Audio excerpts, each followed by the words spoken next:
What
the fuck?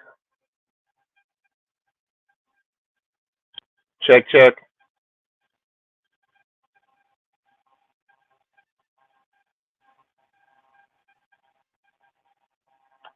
Man, oh, about to say, I'm on twice. Well, thank you for joining with us tonight. Hope there's no lag. Um, Welcome to the Meeting Report brought to you by Clubhouse Network. We got a quick show today and we got a guest tonight. So without further ado,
okay. Once again, welcome, welcome. Hey, Oh, hey. okay. Well, we're all on right now. Welcome to the Midweek Bank Report, coming to you from Chicago Clubhouse Network. I am your host, one of your hosts, Coach Chef Diab Muhammad, and we have Sugar and Vodka. It's a somber moment right now, so I'm not really It is. energetic It and is. happy. It is. I understand. And then my man. I'm Amp. Hey, everybody. Yeah, since we're all on, I Yeah. figure we I'll do your intros. So before we get to the very sad news for Bears Nation, I just want to make sure I go ahead and say that we're sponsored by Moore's Beer. It's a local brewery out of Chicago, black owned, and they're a big sponsor for us. Would also like to give a shout out to Chicago Clubhouse Network podcast on Tuesday nights at 8 p.m. Central Time. They always have a guest star. Last week they had on, oh, who they have on? Oh man, I already forgot. I already wrote it. I thought I wrote it down, but I didn't. They had a major guest last week from the Chicago Bears folklore Ari. and legends. Huh? Ari. Right. They had the Greek on. They had the Greek on. Oh, and Jim Miller. Yeah. There you Jim go. Miller. Jim Miller. Broadcaster, Michigan State alum Jim Miller. He was on for about an hour or so this past Tuesday, several days ago. So check that out if you haven't. Unfortunately, the baseball season is over for all fans. Cubs. I always say Bears, Cubs and Sox alike. So I believe Plunk I is no told you longer it air. would be. But Sorry, you but did. But if you want to go back and check out those shows, please do. Please do. Those shows are done by Emilio and Kristen. They are a Cubs fan and a Sox fan who go at it once a week during the season. And also, don't forget Sherry Show. She said what she said. We're not sure exactly when she comes back since it's October, but she said mid-October. But that's a great show to check out on Wednesdays. Of course, always check in with us uh, on Thursday nights at 6 p.m. typically, but most likely 6 p.m. The Midweek Bears Report brought to you with host me, Sugar and Vodka, and Amp. We come to you with last week's game and a preview for this week's game. Obviously, that's why we call it the Midweek Bears Report. And then don't forget Easy, our tonight's producer, and he has a show on Fridays. He's coming all the way from Cali, the land of Hollywood. I might have a complete brain fart. Complete brain fart about that. But check him out on Fridays. I believe he goes on at 8 p.m. Central as well, but we'll get that clarified at the end of the show so we know when you all can plug that. So yeah, without further ado, we do have breaking news for Bears Nation. Very, very unfortunate to announce through many sources. I believe TMZ was one of the main sources. I think ESPN recently did it that the Bears Nation, has lost a Bears legend, Hall of Famer, Dick Butkus. He passed away at age 80. I'm not sure of the actual causes of his passing because I've been running around trying to do some other stuff. Does anyone have any updates on the cause of death? No, there's no cause, but there was No, they haven't mentioned it. No. It was noted Okay. that there was an emergency call and he was pronounced dead at the scene. Okay. So it's very tragic He's and very sad, and rest in peace. And it's sad for his wife. They were married. It was his high school sweetheart, and they were married for 60 years. 60 years. Sweetheart, just to bring up quick before we do our moment of silence for him about Dick Butkus. He was a Hall of Famer in college and Pro Football Hall of Famer. He played he went to CBS High School, which is on the southeast side of Chicago. My mom's alum from CBS High School. He later played at football at University of Illinois. Also, the colors for the Bears are orange and blue, or orange and navy. He played there. Is a Hall of Famer with them. And then, of course, he was a top 5 draft pick along with Gale Sayers. Rest in peace to Gale Sayers for the Chicago Bears, and played through the mid 70s to mid 60s, or most of the 60s actually. So, without further ado, I would just want to give my condolences and blessings out to the family and friends and Bears fans, and we're going to do a quick moment of silence for the loss of Hall of Fame and great Bears and Chicagoan Dick Butkus.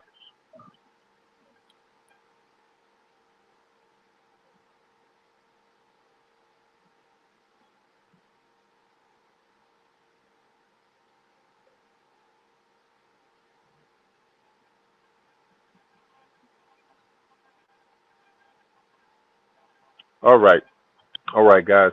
Let's get back to which is weird. I've never actually done a quote unquote moment of silence. So I was like, 10 seconds, 15. But I do want to get to unfortunately our current Bears. And I just also want to shout out for everyone. Please, if you're tuning in, like and subscribe to the show. If you're on it, hey, it don't cost nothing to hit the like. Subscribe to the network, Chicago Clubhouse Network. We offer multiple shows, like I said earlier in the opening. And like the network, like the show, comment, and do all those good things. So, the algorithm can help us out. So, without further ado, I want to get you all thoughts, synopsis, hard reason why the Chicago Bears are the monsters. Exactly. Thank you very much, Crooked Commish. That's exactly why the Bears are known, especially defense, for known as monsters of the Midway. Not just from the 80s, but he was one of the mainstays that the Bears have been around for over 100 years. That's true. As being known as the defensive power in the NFL. One of the few franchises that were along with the original NFL when they went from all those other sub leagues. That's true. We now know as National Football League. So, Bears last week played a very close game, a very great first half, especially for the offense. Can I get your thoughts real fast, Amp, on your Bears and Broncos? What you saw watching the game? I'm gonna pass this one off to Sugar and Vodka first. That way I can exhale. It's on you, ladies first on this one. All right. Well, obviously the offense looked great the first half. Justin was doing his thing. Everything was going good. And then coaching took over in the second half, and it went downhill from there. And the defense was trash the entire game. So. Thank you, Coach. You know what? You know what? That's a weird thing. Frank the Tank had he did a short about how many blitzes we did. Yes, my thoughts on the game was, so full disclosure, like I said, I work on Sundays, so I don't have the Paramount app on my phone, so I had to go black out on all social media at work. I didn't tune into anything, and I was, for the few times that I don't watch a game, and I didn't get to watch the game until literally about 9:30 Sunday night. I got to watch it unimpeded. I put my phone to the side. I just watched the game, and the first half was amazing. It was just like, this is what we've been wanting to see from the offense since, not even since his rookie year, because that was a sham with Coach Nagy, but especially the second half of last year was like, we saw bits and pieces of this last year, midseason, when they decided to run the ball with him more, and they were putting up 30 points a game. And then we thought we would see this coming into this season, not waiting to game 4, but coming out the blocks. You know, he set a Bears record for most consecutive passes. I think he went 18 for 18 before his first incompletion, I believe. Either 17 for 17 or 18 for 18. But in my heart of hearts, I was just like, what I feared the most was the second half adjustments or the lack thereof from this coaching staff. And that's exactly what happened. We took our foot off the gas. We didn't blitz at all, and we let a very competent offense, no matter what anyone says about the Broncos defense, we let a very competent offense come back and beat us. Coaching just, Amp, your thoughts? Man, it was hot garbage. It was hot garbage. You do that every week, dog. You say it every week. That's what it was. That's what it was. Hot garbage. I mean, to have a team down 28-7 for 3 quarters, and then now I'm bringing it over to the coaches. Now you decide to get fancy with it. The shining star, the shining piece on this team, the glaring piece on this team is our kicker. So he's the one, like one of the best players on the team is our kicker. You get it down to the 35-yard line. You get it down to the 35-yard line, and you decide you want to, on a 4th and 1, you want to run that from shotgun, which is 6 yards back. Oh man, it was hot garbage, man. It was hot garbage, and the defense, all Eberflus picked. All Eberflus picked. That not having that 3 technique D tackle, all Eberflus fault. That not having those D ends, all Eberflus fault. It all falls on him, man. So that's what you're gonna get from me today. Last week I was more hurt. This week I'm upset, man. Because and here's the thing. The worst part about it is that the Bears normally don't fire coaches in the beginning of the season. So what are we looking at? In season at all. They have never fired a coach. That's my point. So what are we looking at? 12 games? We're looking at 12 more games? Oh Lord.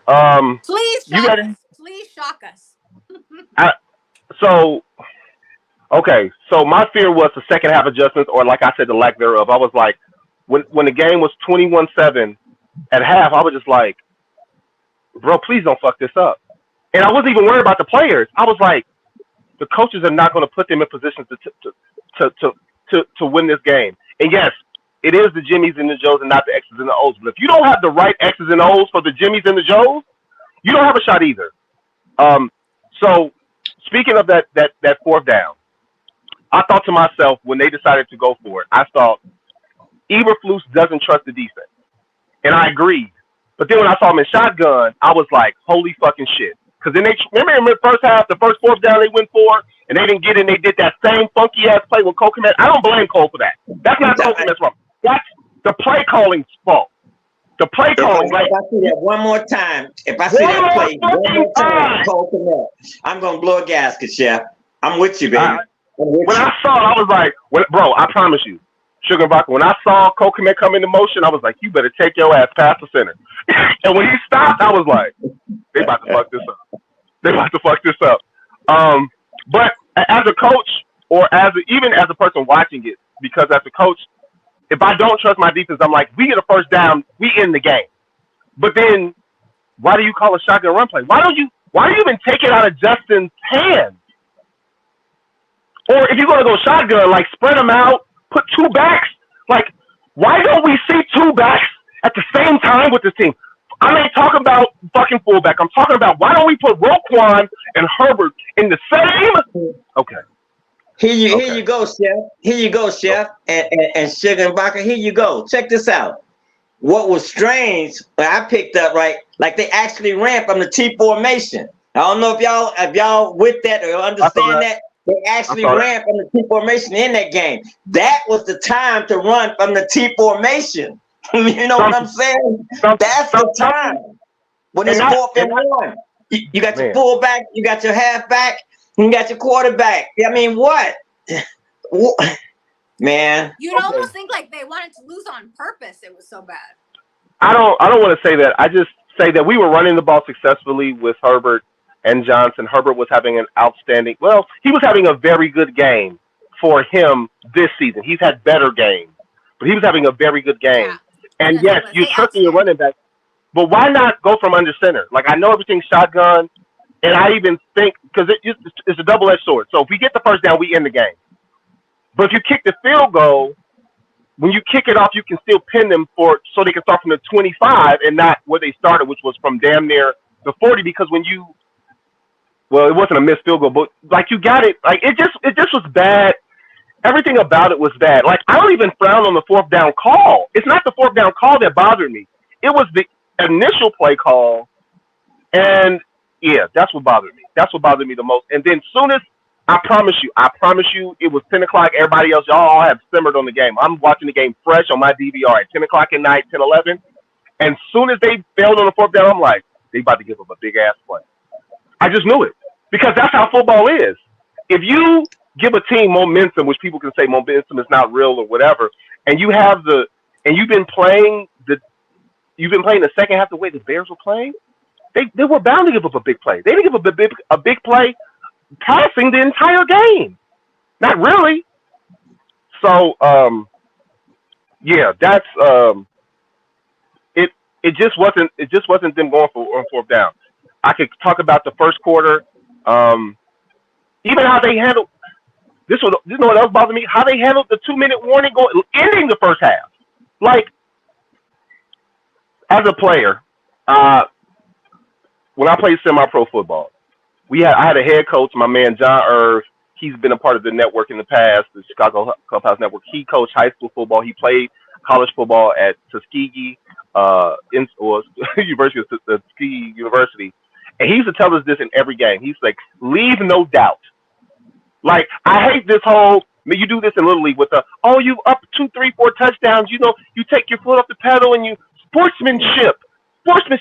You don't make the team feel bad for themselves. Look, once you get to college, once you get to college and the pros, there's none of that. They all getting paid.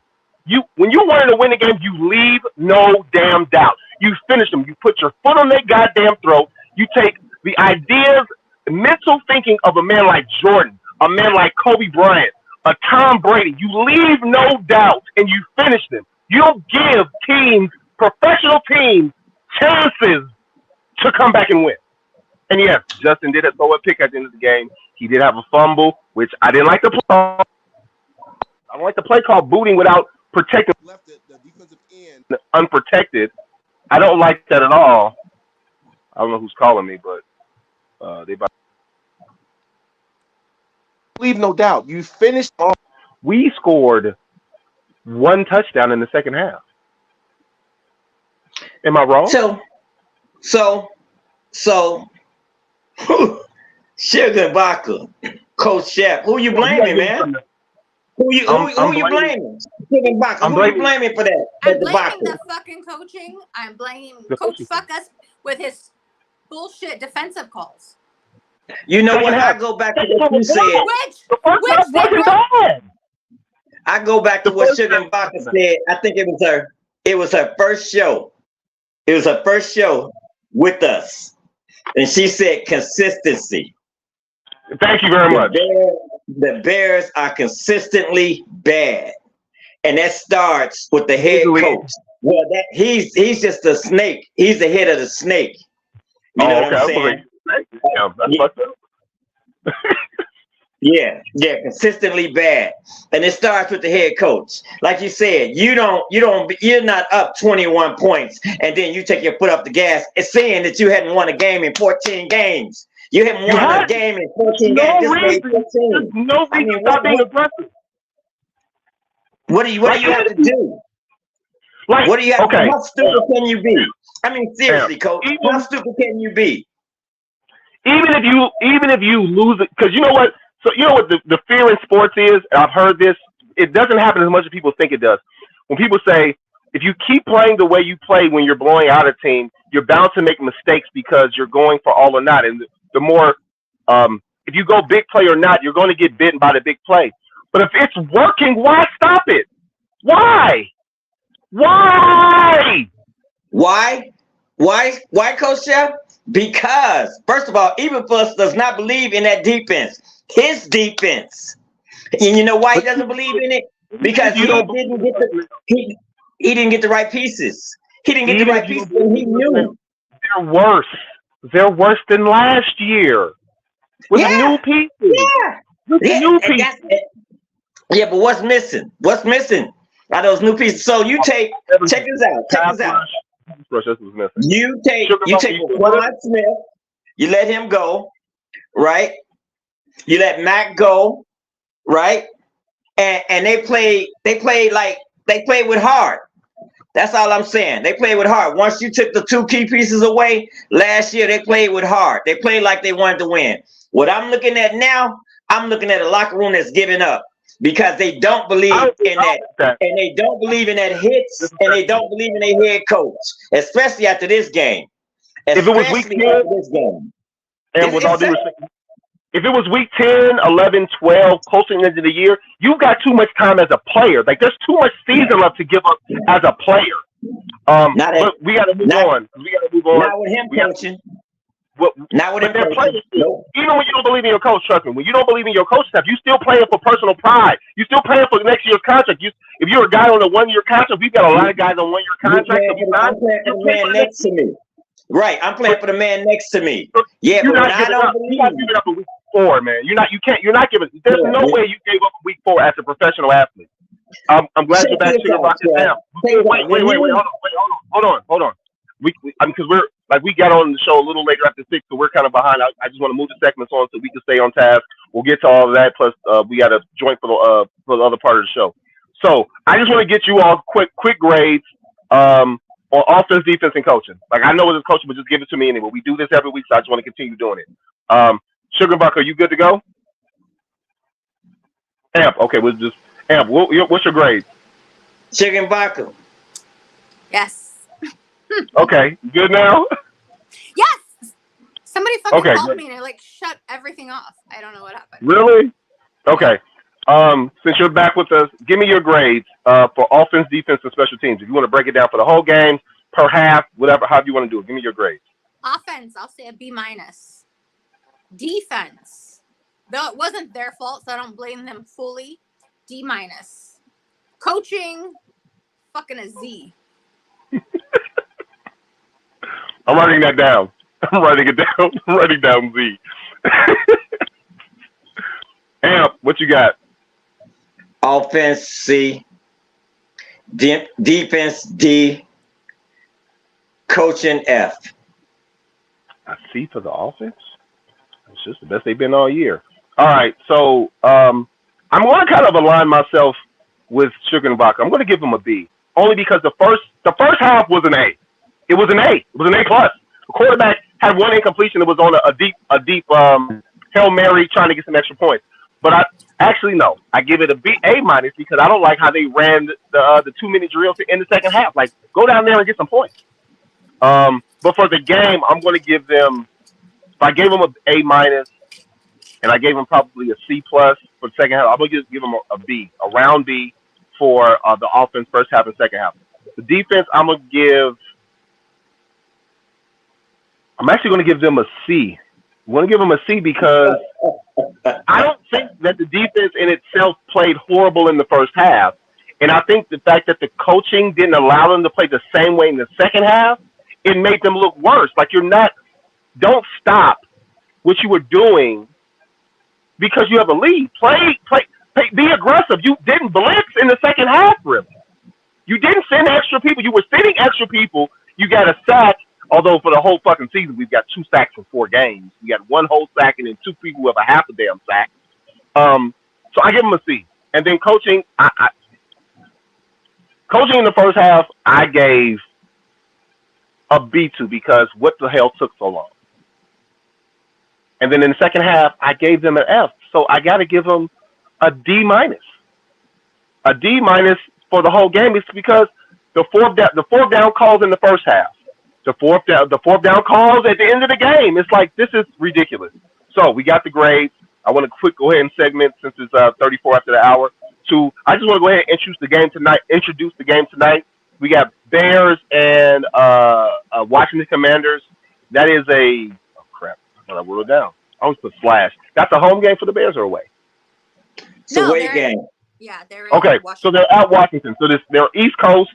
The Commanders come into this game after a very difficult loss for them, a close overtime loss with a former Super Bowl team. They lost in overtime to the Philadelphia. I'm about to say 76ers. Goddamn. The Philadelphia oh shit! I said the baseball team. The Eagles. God damn. The Eagles. I need a drink. They lost to the Eagles in overtime. The offense played solidly. Sam Howell's been playing better. I do want to say that they split the 2 games they won this year. All their games have been close except for against the Bills, but the Bills are a potential Super Bowl team, and the Bills' defense, no matter what anyone thinks, is very elite. They beat the Broncos 35-33, so that means their defense is not as strong, and then they beat the Cards. But the Cardinals have actually been playing well the past couple of weeks, even though they lost to another Super Bowl potential team in the 49ers. So we play a team that has Eric Bieniemy as offensive coordinator. You have Ron Rivera, ex-Bear coordinator. As a head coach, he's coaching against us. They beat us last year in a very close game. Where we had a lot of drops. We had a lot of turnovers. We had a 4th down that didn't go well last year. Last year was Thursday Night Football too, I think, wasn't it? Or was it Sunday night? It was a primetime game. It was a primetime game. We're there, and so the Commanders are 2-2. And vodka. And coach, let me ask you this real quick. Do you believe in this coaching staff? Do you guys believe in this coaching staff? That's the question. Need you fucking ask? Of course not. No, I don't. Who does? No, if anybody out there believes in this coaching staff, that's who I want to hear from.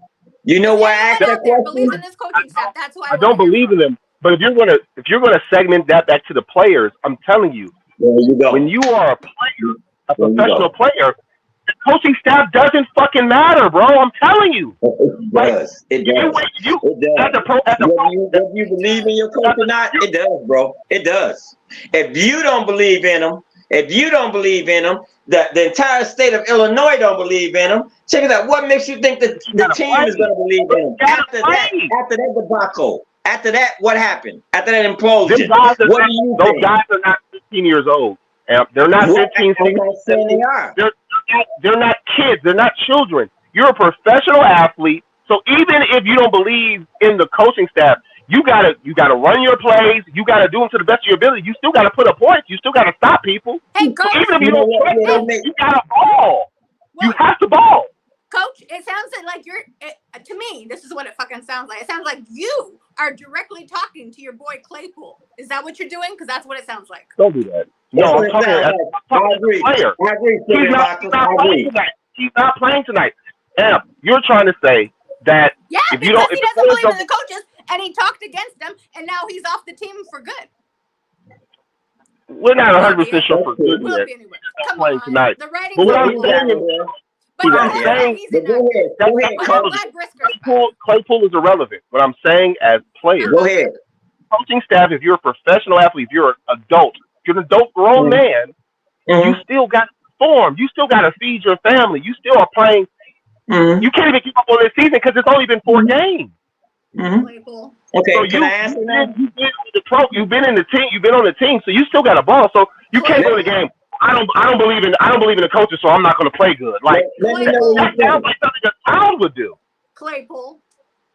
I'm not talking. Are you done, Jeff? Are you done? I know you're not, but I am. Because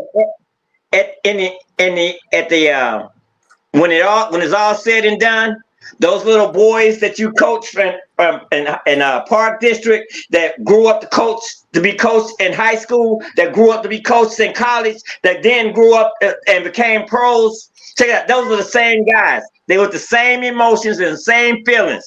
Check it out. So if I don't believe in my coach in college, what makes you think I get to the pros and they got these lame schemes and these lame coaches and I'm gonna believe in them? Yes, I'm getting paid. I'm not gonna stop playing, but yes. And what can you tell me as a coach after that kind of loss? After that kind of loss, calling those kind of plays. When I go in the locker room, what can you tell me? But besides, we have to look at film. Question. You gotta continue, man. And I've played, excluding professional ranks, I've played at most of these levels. Even if I don't trust the coaches, even if the team is bad, and I played on some bad teams. I played on a team in high school that went 0-9 in the state of Illinois. I still was playing for something. I was playing for myself. I was playing for my boys. I was playing for my future. Coach be like Al Bundy. I got 4 touchdowns back in high school. Don't do that. Don't do that. No, I'm not. I don't have to bring that up. I'm just saying. But even in high school, not winning a game, you still played for your boy. You played for your teammates. You played for the pride of your family, the pride for yourself. You played for your future, playing in possibly college if you were in high school. And it's the same for professionals. You're not playing for that. You're still playing for something. When you get through, Coach, when you get through with that, they're playing for that money. They're playing for money. This is not high school. This is not college. Well, even though they get money in college now, but they're playing for that bread. And you can't do this. You got to perform. If we were able to, you're on a 1-year contract. If you're on a 1-year contract and you're with the Bears and you don't believe in the coaching staff, you got to play. You got to put film. You got to play well so you can get signed to another damn team. Hey, Coach, real talk. If we could take a poll, no pun intended. If we could take a poll of every Bears player on that team and their confidence in the coaching, I can guarantee you, 90% of them will say they're incompetent. You're missing the point. The point is not what they think. The point you were trying to make is that not believing in the coaching staff doesn't help you perform as a player. Believing in the coaching staff, it does not. Okay, we can agree to disagree. We can agree to disagree. We can agree. Just like that. Perfect example. That Cole Connect play. Go ahead, man. Go ahead. That Cole Connect play. Every time that's ran, you think they believe in that? They believe in that crap when they can't even get a yard. You gotta run it. You can't stop it. You gotta run it. You gotta run it. Okay. Okay. It's 41 after. We're just a few minutes behind, but we're still on time to the game that starts at 7:15. I want to let everyone out there know who's viewing it right now that after we end the show at about 7 o'clock, 7:05, we're going to take a slight break, but we're going to stay with the live stream, and we're going to do a live reaction. All of us are going to watch Prime. You can tune in with us if you're not interested in listen to the broadcast, or if you're in your car, you got to go to work, you got to travel. If you're not going to be somewhere where you can watch it, please tune in. We're going to live react to at least the first half, possibly going to the third quarter, not the fourth quarter, but we're going to live react to at least 3 quarters worth of the Bears game. Watching it all on Prime, all of us, I hope we're all in position to watch it. I know Amp said that he has to be somewhere, but we will be with you. We're going to bring on a couple other people from the network, and we're going to live react to the show. So please stay tuned. When we take our little mini break, don't log out. Don't change your application. Stay tuned in. Go get a drink. Go sit on the toilet for 15 minutes. Tune your Prime in. Put it on mute, and we will do the damn commentary. We'll react. Who listens to commentary nowadays anyway? A lot of people don't like a lot of people. Although I'm about to say Joe Buck. Like, who really likes Joe Buck doing football? Even though it's not Joe Buck this time. I'd rather listen to Joe Buck any day than Swallowingsworth. You don't like Collinsworth? No. Yeah. With that being said, I just want to just giving the invitation to watch the live reaction to the game. I also want to say it again. Please like and subscribe. We're 34 minutes and 35 minutes into the show. If you haven't done it yet and you've been commenting, like and subscribe to the show, like and subscribe to the network. If you like and subscribe to the show, you definitely like to subscribe to the network. We'll do that. Also, don't forget to tune in on Tuesdays for Chicago Clubhouse Network. Podcast. They always have someone from the world of Chicago sports or Chicago anything. They had Jason Weaver on last year. He's from Chicagoland area. He's on the show The Shy, and they had him on for a while. So tune in for that on Tuesdays. Tune in to us on Thursdays. Tune in to Easy on Fridays. When Sherry comes back with her show, she said tune in to her on Wednesdays. Okay. From that, I want to get what do you all? Actually, I'm gonna skip a segment. We'll break the game down in quick. I want to give some quick NFC news. Unfortunately, we're no longer the only team without a win in the NFC North. Unfortunately, the Vikings won last week. They beat the Carolina Panthers 21-13. And if our coaches didn't, coach in the second half with a dildo up their asses, we might be 1-3 with the rest of the Vikings. So as the division goes right now, Detroit is clearly the best team in the division. Undoubtedly, they beat the Packers. They're 3-1. The Packers are 2-2. The Vikings are now 1-3, and the Bears, unfortunately, are Bears, as Bear fans are 0-4. That's the NFC news. Also, just to recap, in other NFC news, for the Bears, they'll be without 3 starters today. Both safeties are out. Dylan Johnson's out. Brisker's out, and Jackson's out. So we'll be dealing with a lot of practice squad guys. So that doesn't make me feel very good about the secondary and how our defense has been playing without a pass rush. What are you all's concerns about tonight's game? Well, first of all, I'm happy Brisker's back, and I'm glad He's not playing. He's not playing. He's active. Okay, well, he is active. He's been dealing with nagging injuries every game this year. At least stays healthy. He is active. So They said he's active. I'm glad to hear Two days ago, he was considered alpha. Well, he was a doubtful. That's what they called it. Yeah, well, he's active tonight, so I'm glad to hear it, and I hope I see him out there. And I'm looking forward to coaching, not blowing everything up and sticking everything up their ass.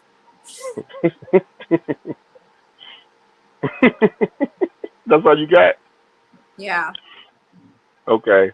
Do you have any other concerns? Any other concerns of the Washington team? Any of their threats, their coaching staff?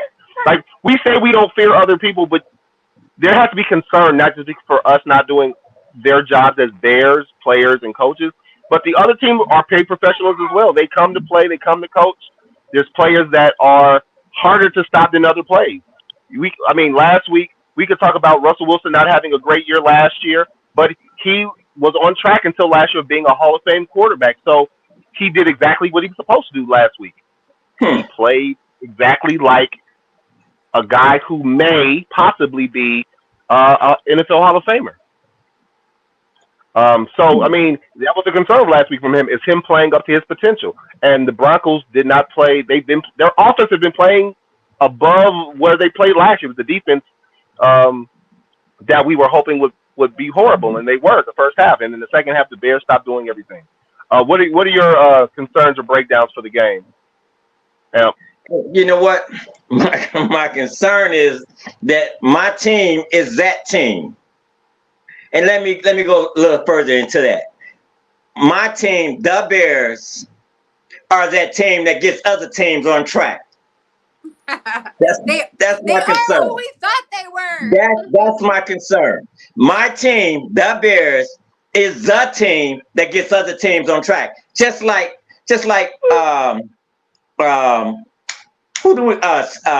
Denver, and who was before Denver? KC, when they were struggling. And my second concern is keeping Justin Fields standing up tonight. Yeah, because Washington is known to get at the quarterback. They're known to get at the quarterback. And my third and most importantly concern is the coaching. They're going to get out coached. They're going to get out coached. There's no doubt about it. They're going to get out coached. You know, but the thing is, can we still have our quarterback at the end of the game standing up? You know what I'm saying? It's bad. It's bad when I say that my team is the team that gets other teams on track. They've proven it. 15 games. 15 games in a row. And then check it out. And then my last thought is, what are the headlines gonna say tomorrow? You know, coach gets fired at the game. Oh man, I can only wish. I can only hope for that. Yeah, we wish, but we know it won't happen. Yeah, and I don't care who or what they bring in, just as long as he's out, man. But that's all I got. Agreed. So there's slight concerns. I have. And the offense has been playing well, but they've been playing up and down.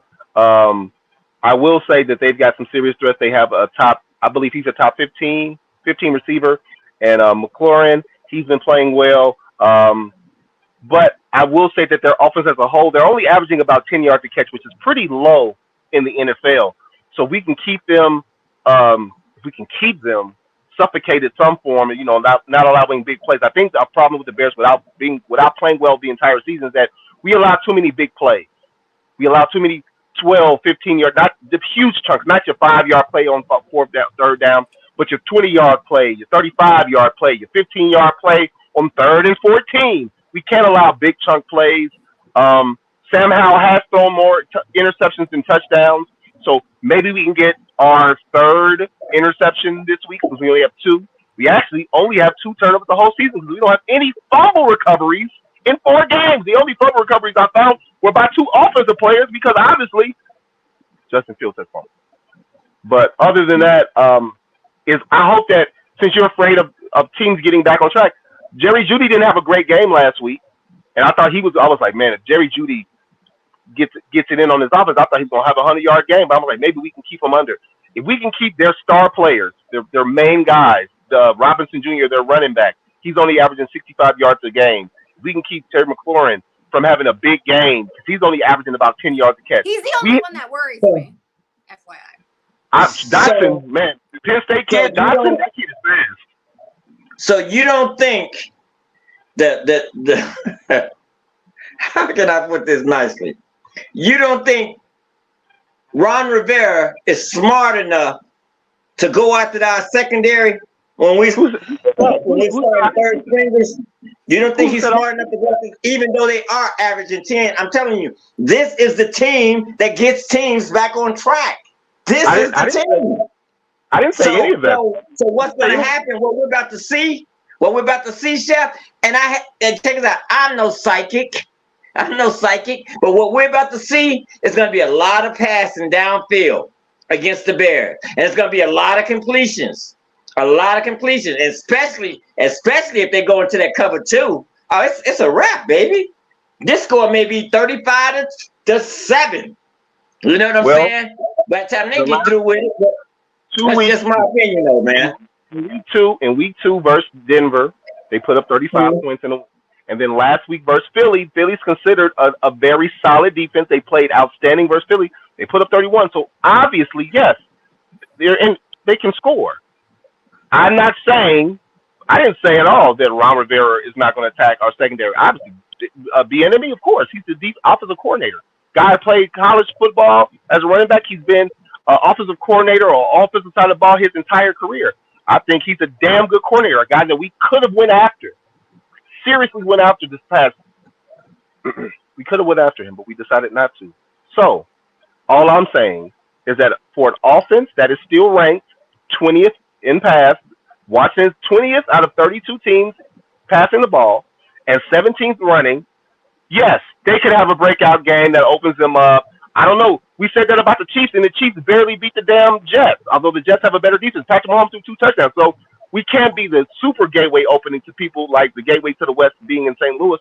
But I'm saying that it's still possible for us to keep them under wraps, to keep the game close, because obviously if they start scoring points, we don't have the firepower to keep up with them. But their defense isn't ranked that much better. Their defense is ranked 21st and 20th versus the run and versus the pass. So we can also be able to move the ball on this defense. My real concern, obviously, would definitely be their pass rushers.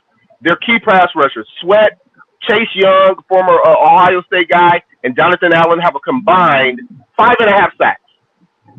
So yeah, 5.5. No, I'm sorry, 7.5 sacks. 7.5 sacks in 4 games. They have 7.5 sacks. So obviously, I'm concerned about the pass rush.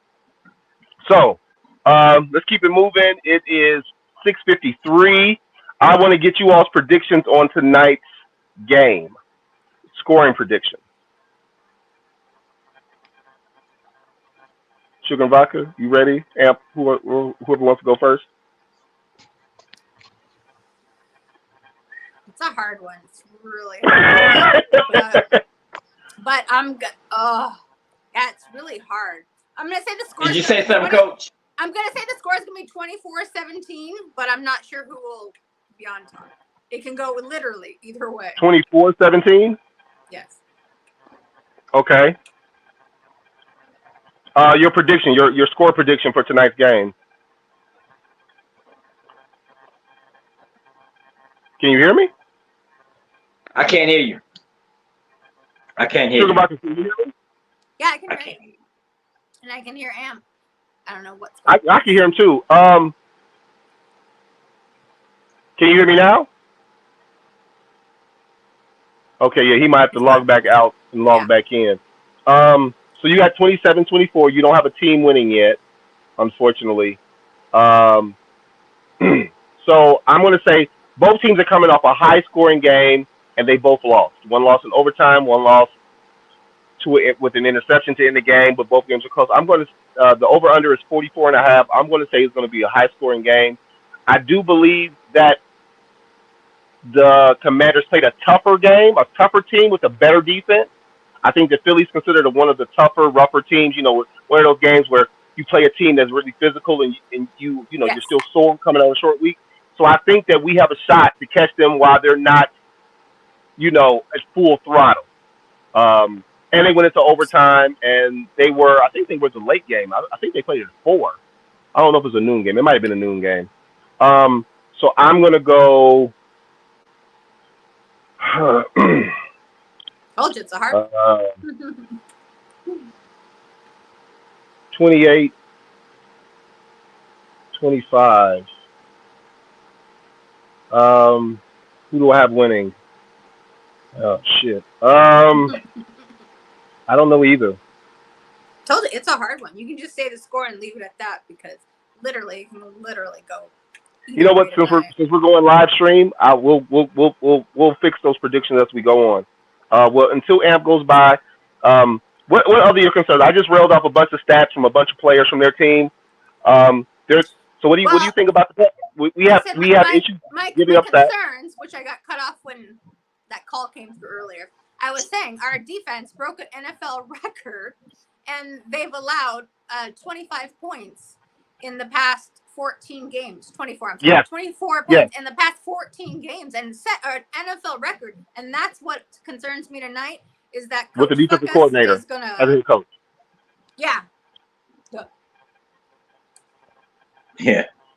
We've got some predictions before I get your prediction. We've got some predictions from some of our viewers tonight. Okay. Richard Stewart says 28-10 Commanders. Pete Youngberg says 51-3 Bears. I know Dick Butkus is a Hall of Famer from the past, and I don't know his connection to the Bears, the current Bears. Like how many current Bears have met him? Has he talked to his current team? I did hear that he had. I'm sure everyone. I did hear that he had some critical. I heard he had critical thoughts, but maybe, just maybe, being a pro, maybe that emotion from losing a guy who is a part of Bear history and lore, maybe that will give an extra something, an extra energy of something. Like in high school, we had a guy who ruptured his kidney. I think he ruptured his kidney in a game in high school, so he missed the rest of the season. Our starting quarterback, but the next year, like him talking before Tim having to talk with the team as sophomores before we played the same team that he hurt himself against. Like we wanted to beat them, but just his words and then knowing that we lost him because of this team It wasn't dirty. It was just football. But just knowing that just made us want to beat them just a little bit more. So maybe losing a guy, the crowd, or it won't be the crowd, but the coaching staff or whoever speaks before the game, like maybe that gives us an extra bit of, we ain't got shit to lose, and two, we just lost one of the greatest linebackers of all time, one of the greatest Bears of all time. Maybe that gives us an extra something from the players. And what's your prediction? Me and Sugar Aka, we both are we have scores, but we don't have who we got winning. I would. First of all, I'm gonna pick up for that what you just said, Chef. I agree with you. Maybe something, anything that'll make them play better. But anyway, my score is 38-10. Ooh. Oh, I'm sorry. That's for the Commanders. That's for the Commanders. 38-10. Yeah. Ouch. Yeah. That means you got the Bears coming out flat and being incompetent again. Okay. Since it's 6:58 right now, I just want to go through the betting line with everybody. So since we do this every week, we're in a betting culture now since it's legal practically everywhere. The money line, the betting line is 6 points. The Bears are 6-point underdogs. They also underdogs at a plus money line of plus 210. That means if you put $10 on them, you would get $21 back. That's kind of what that means. And the over/under is 44.5. So if you just took the betting line, if you just bet the over, not the over, I'm sorry, if you bet the plus 6 with the Bears by itself, if you bet $10, you win back $8.70. If you bet $50, you win back $43.48. If you bet $100, you get back $86.96. That's brought to you by FanDuel. I don't have DraftKings. If you take the money line, straight up win. Like I said, since it's a plus 210, $10 will get you $21. $50 will get you $105, and $100 will get you $110. I did some parlays, just switching it up. If you took the Bears plus 6, you took the Washington money line. That means the Washington beats them straight up, but the Bears keep it within 6. And then you take the over. $10 will get you $52.38. And then what's the over? What's the over, Chef? 44.5. 44.5.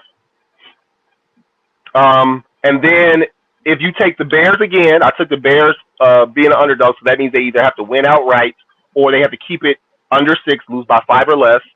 And then you take the Bears money line, so you take them to win straight up, and then you still take the over.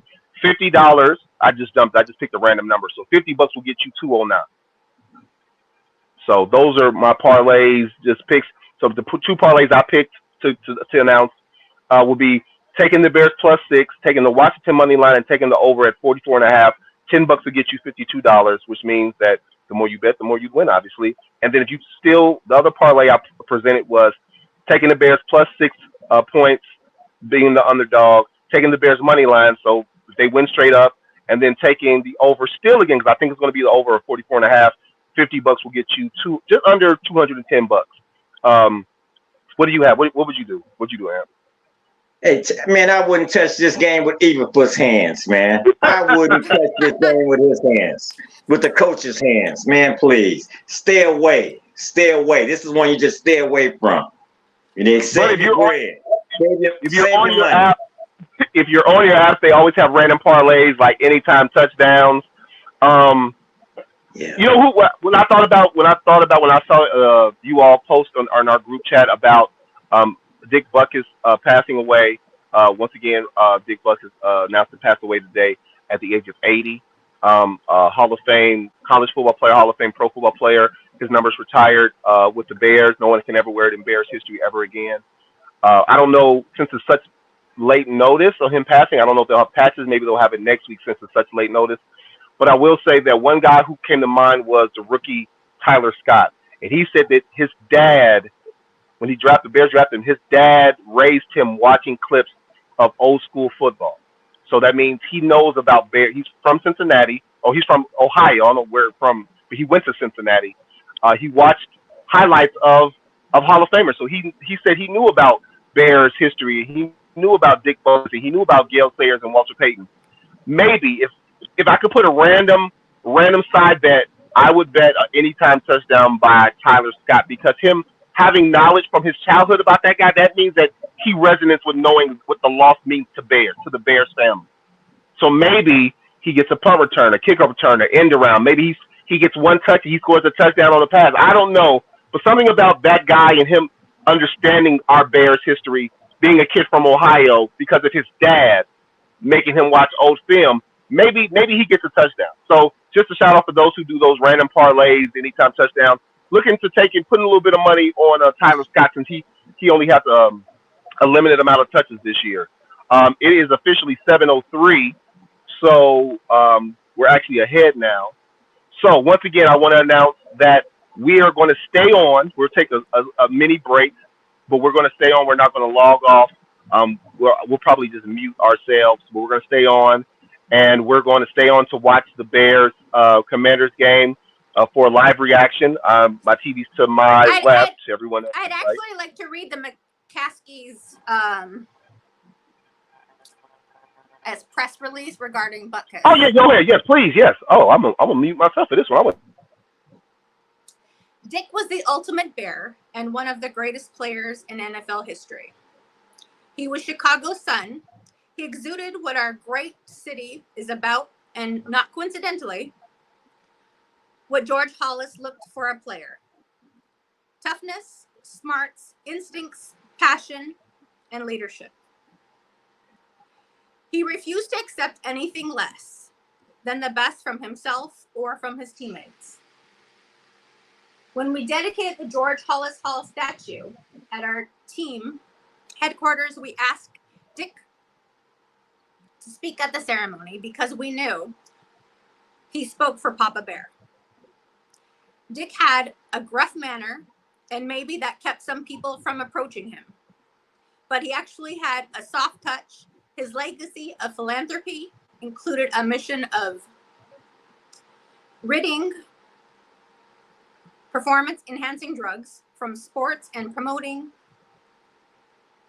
heart health. His contributions to the game he loved will live forever, and we are grateful he was able to be at our home opener this year to be celebrated by the many fans. We extend our condolences to Helen, Dick's high school sweetheart and wife of 60 years, and their family. And that's from the Bears organization. Thank you, Sugar and Vodka. Appreciate thank you. that. That was awesome. That was awesome for letting you know. I mean, no matter what we think of the ownership, I know that they cherish the Bears history. Obviously, we all cherish Bears history and how much Dick Butkus meant to us as Bears fans. One of my favorite NFL football life. I wish I would have did them individually, but because they were so linked and we just lost Gale Sayers, I think 3 years ago now. They did. NFL Network did. In fact, since he passed, I'm pretty sure they're gonna somehow loop it in this week. They did a Gale Sayers and Dick Butkus a football life to put them together. They were drafted. You know, back in the day, drafts were weird, and somehow George Papa Bear Hollis, he was able to get a draft pick from another team to draft back-to-back Dick Butkus and Gale Sayers. I think they were the third and fourth. Either they were the second and third pick, or they were the third and fourth pick. But they've been linked in Bears folklore and history. Not even folklore, factual. What they've done for this, factual, exactly. Done for the franchise. Unfortunately, because our team historically has been practically 500. We went through a really bad decade and a half between the 60s and 70s. But you know what? Neither player was able to reach the playoffs, unfortunately. But you know what? Dick Butkus paved the way for those linebackers to come. You know what I'm saying? He was like, if you wanted to know how to play linebacker for the Chicago Bears, watch some film with Dick Butkus. And that's what we saw for all those years. You know what I mean? We've always had that dominating linebacking core. You know what I'm saying? So I just want to say that, you know, of course, my goes to his family and the fans. You know what I mean? And not only did we lose a great player, but we lost a great man.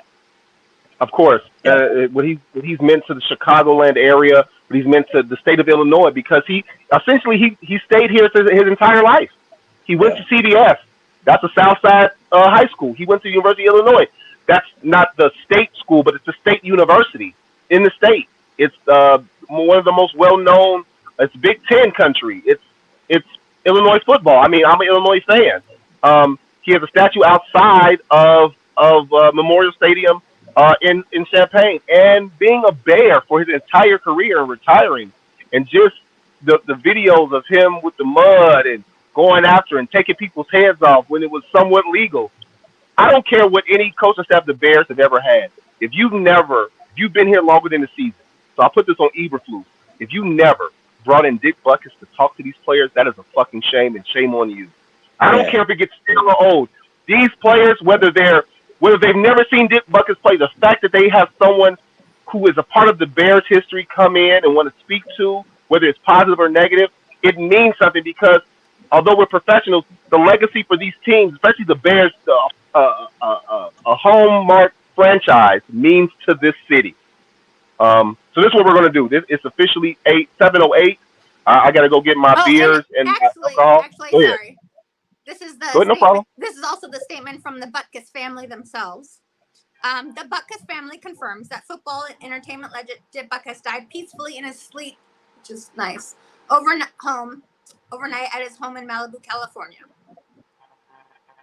So they appreciate the prayers and support. Sugar Rock, I don't know if you remember this. So wait. In the 90s, because I remember him in some movies and some shows, there was a show that came on Saturday mornings. It was called Hang Time. It was a basketball high school show. And Dick Butkus, first it was Reggie Theus. He was the coach. Reggie Theus is from Chicago, actually. And then the second coach for the Hang Time team was Dick Butkus. So I can't think of all the movies and shows he's been in, but I do remember him being him living in Malibu. I mean, he was in some movies and some shows after his retirement. I know that he was in the show Hang Time, which starred a guy who we also know, if you ever seen the show Blackish, Anthony Anderson. Anthony Anderson was a part of that Hang Time cast, and I'm pretty sure he met and spent some time with Dick Butkus because he was the head coach for the TV show. You know, cast spent some time together. So, security flexes, I hope not. He's going to run our promos and our sponsor, and he's going to reopen this up for the live stream. All of us are going to take a quick break. Amber, are you gone, or are you going to stay with us for a little bit? I'm gone. Okay. All right. Bye. We'll see you guys next week. All right. Everybody stay safe, stay healthy. Thank you, Amp. Thank you, Amp.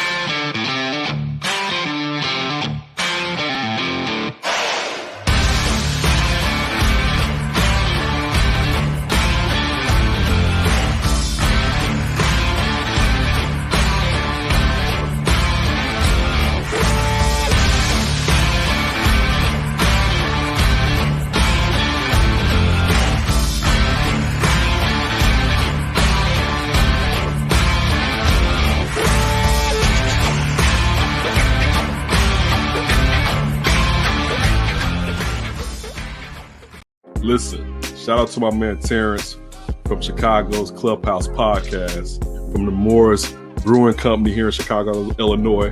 All right, we got bros out here putting out this for the Moors. It's tasty. I didn't even have to come on here lying about this.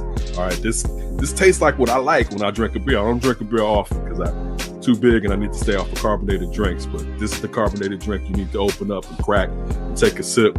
All right, if you want to come out of the dark ages, be educated. All right, get you some of this Moore's brew right here. It's definitely tasty. You can get it in Kimbark and High Park. Whoa. I thought we were a team. Where's Mines? And when are we getting in Tempe, Arizona?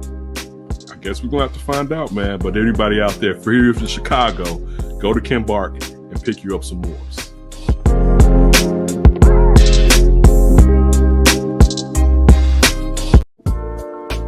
This has been a Chicago Clubhouse Network production.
Okay. I just literally ran. You okay? I was yelling, but I forgot to turn on my mic. What I said was, "Are you ready for some football?" I literally just ran to the bathroom. I just ran to see if my boys are okay, which obviously they are. And then I ran to the kitchen. So, welcome back, everyone. This, of course, is still Chicago Clubhouse Network Midweek Bears Report. We're with you for the live reaction, live stream for tonight's Thursday night football game. I've got it on right now. Do you have it on right now, Easy? Yes, sir, I do. I have it on. Currently in a commercial break. It's a JCPenney commercial. Is it now? And a now it's a Subway? Okay, so we're watching the same one. Okay, great. I don't get it, man. I don't know what JCPenney and Subway have to do with each other. I mean, I they're guess just national.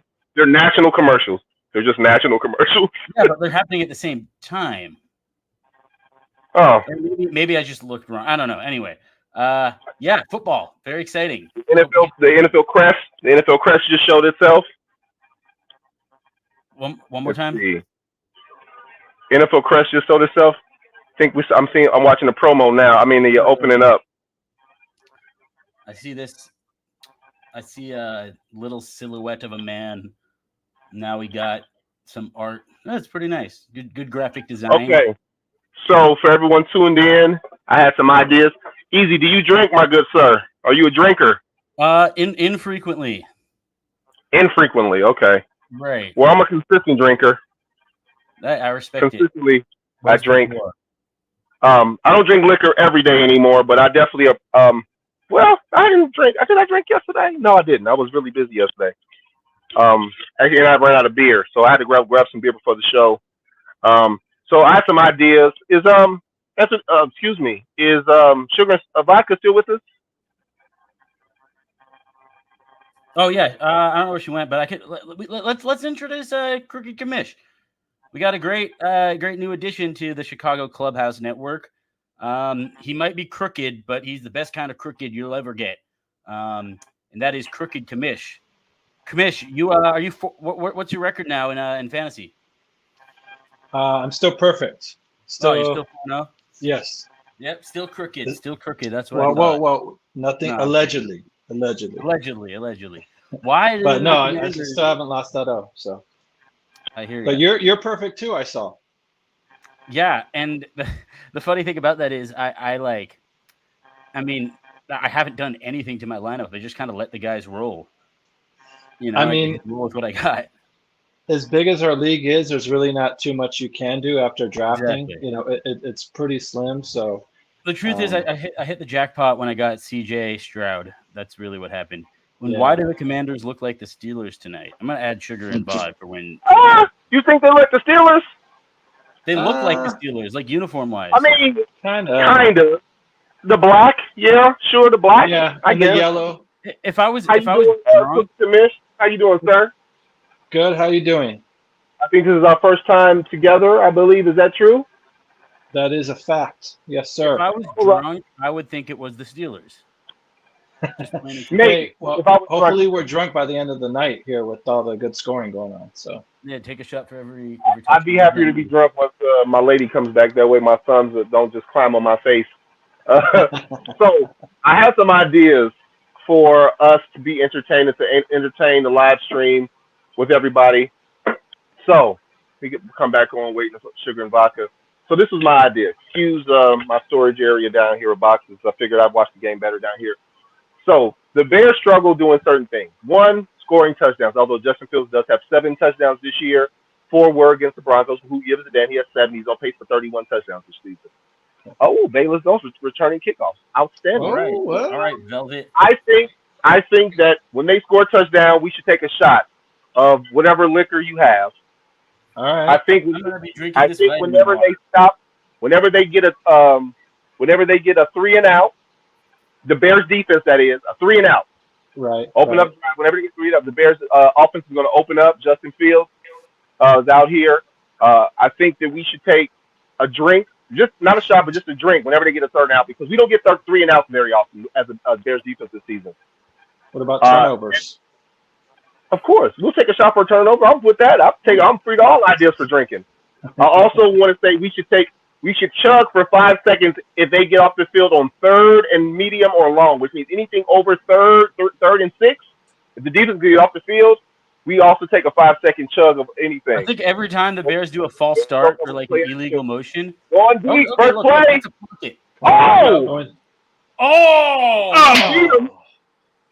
He beat him. Yeah. Oh, and I better go get me a beer then, if that's the case. Give me 1 second. I got prize picks going, and I have Mooney over 30 yards. That would have hit right there. Look at the play. I like the double move. Oh, and the holding. You see the little play action. Oh, he turned the wrong way. See, I don't blame Justin for that. I blame Mooney. Well, look at the hold. Mooney turns. Subtle. Good. Mooney turns. He turns around. Don't turn around. Keep running. If Mooney just keeps running and looks over, they teach you that, in high school. You just keep running, you're going to catch the ball. But him turning like a baseball player. Well, one thing we can't blame there, we can't blame the offensive line because they held up. They did their job. Better not get warm on me. Hey, Luke Getsy, woo! Hey, Sugar and Vodka, you back with us, right? Yeah. Okay, do you have your alcohol available to you? All right. I don't know if you have a shot glass, but if they score a touchdown, we're taking a shot. In fact, I'm going to say it now. If they 39, whatever. If they score on this opening drive, I'm taking 3 shots of this Jim Beam. I guess. Going deep again. Nice. Go, baby. There it is, baby. Go, baby. Go, GJ. Now we're fucking talking. That's my DJ. Go, DJ. I just said it. That's my We're DJ. doing it. We're doing it. If they score this opening drive, we're all taking 2 shots. Who's able to take 2 shots? I mean, hell yeah! Like I said, I don't even know if I have any alcohol in my house right now, but I got some tequila. I'll take a shot for you. Dude, but can we just talk about that pocket? Yes. Outstanding, D-ball, outstanding. So look clean. at DJ Moore. He beats him inside. Double move. How shitty! Double move. Is how shitty the Bears' offensive line is. That move, for those who don't know, that's called a step and nod. A step and nod. When a guy's trailing you to get him off you, you step and nod, give him a little head.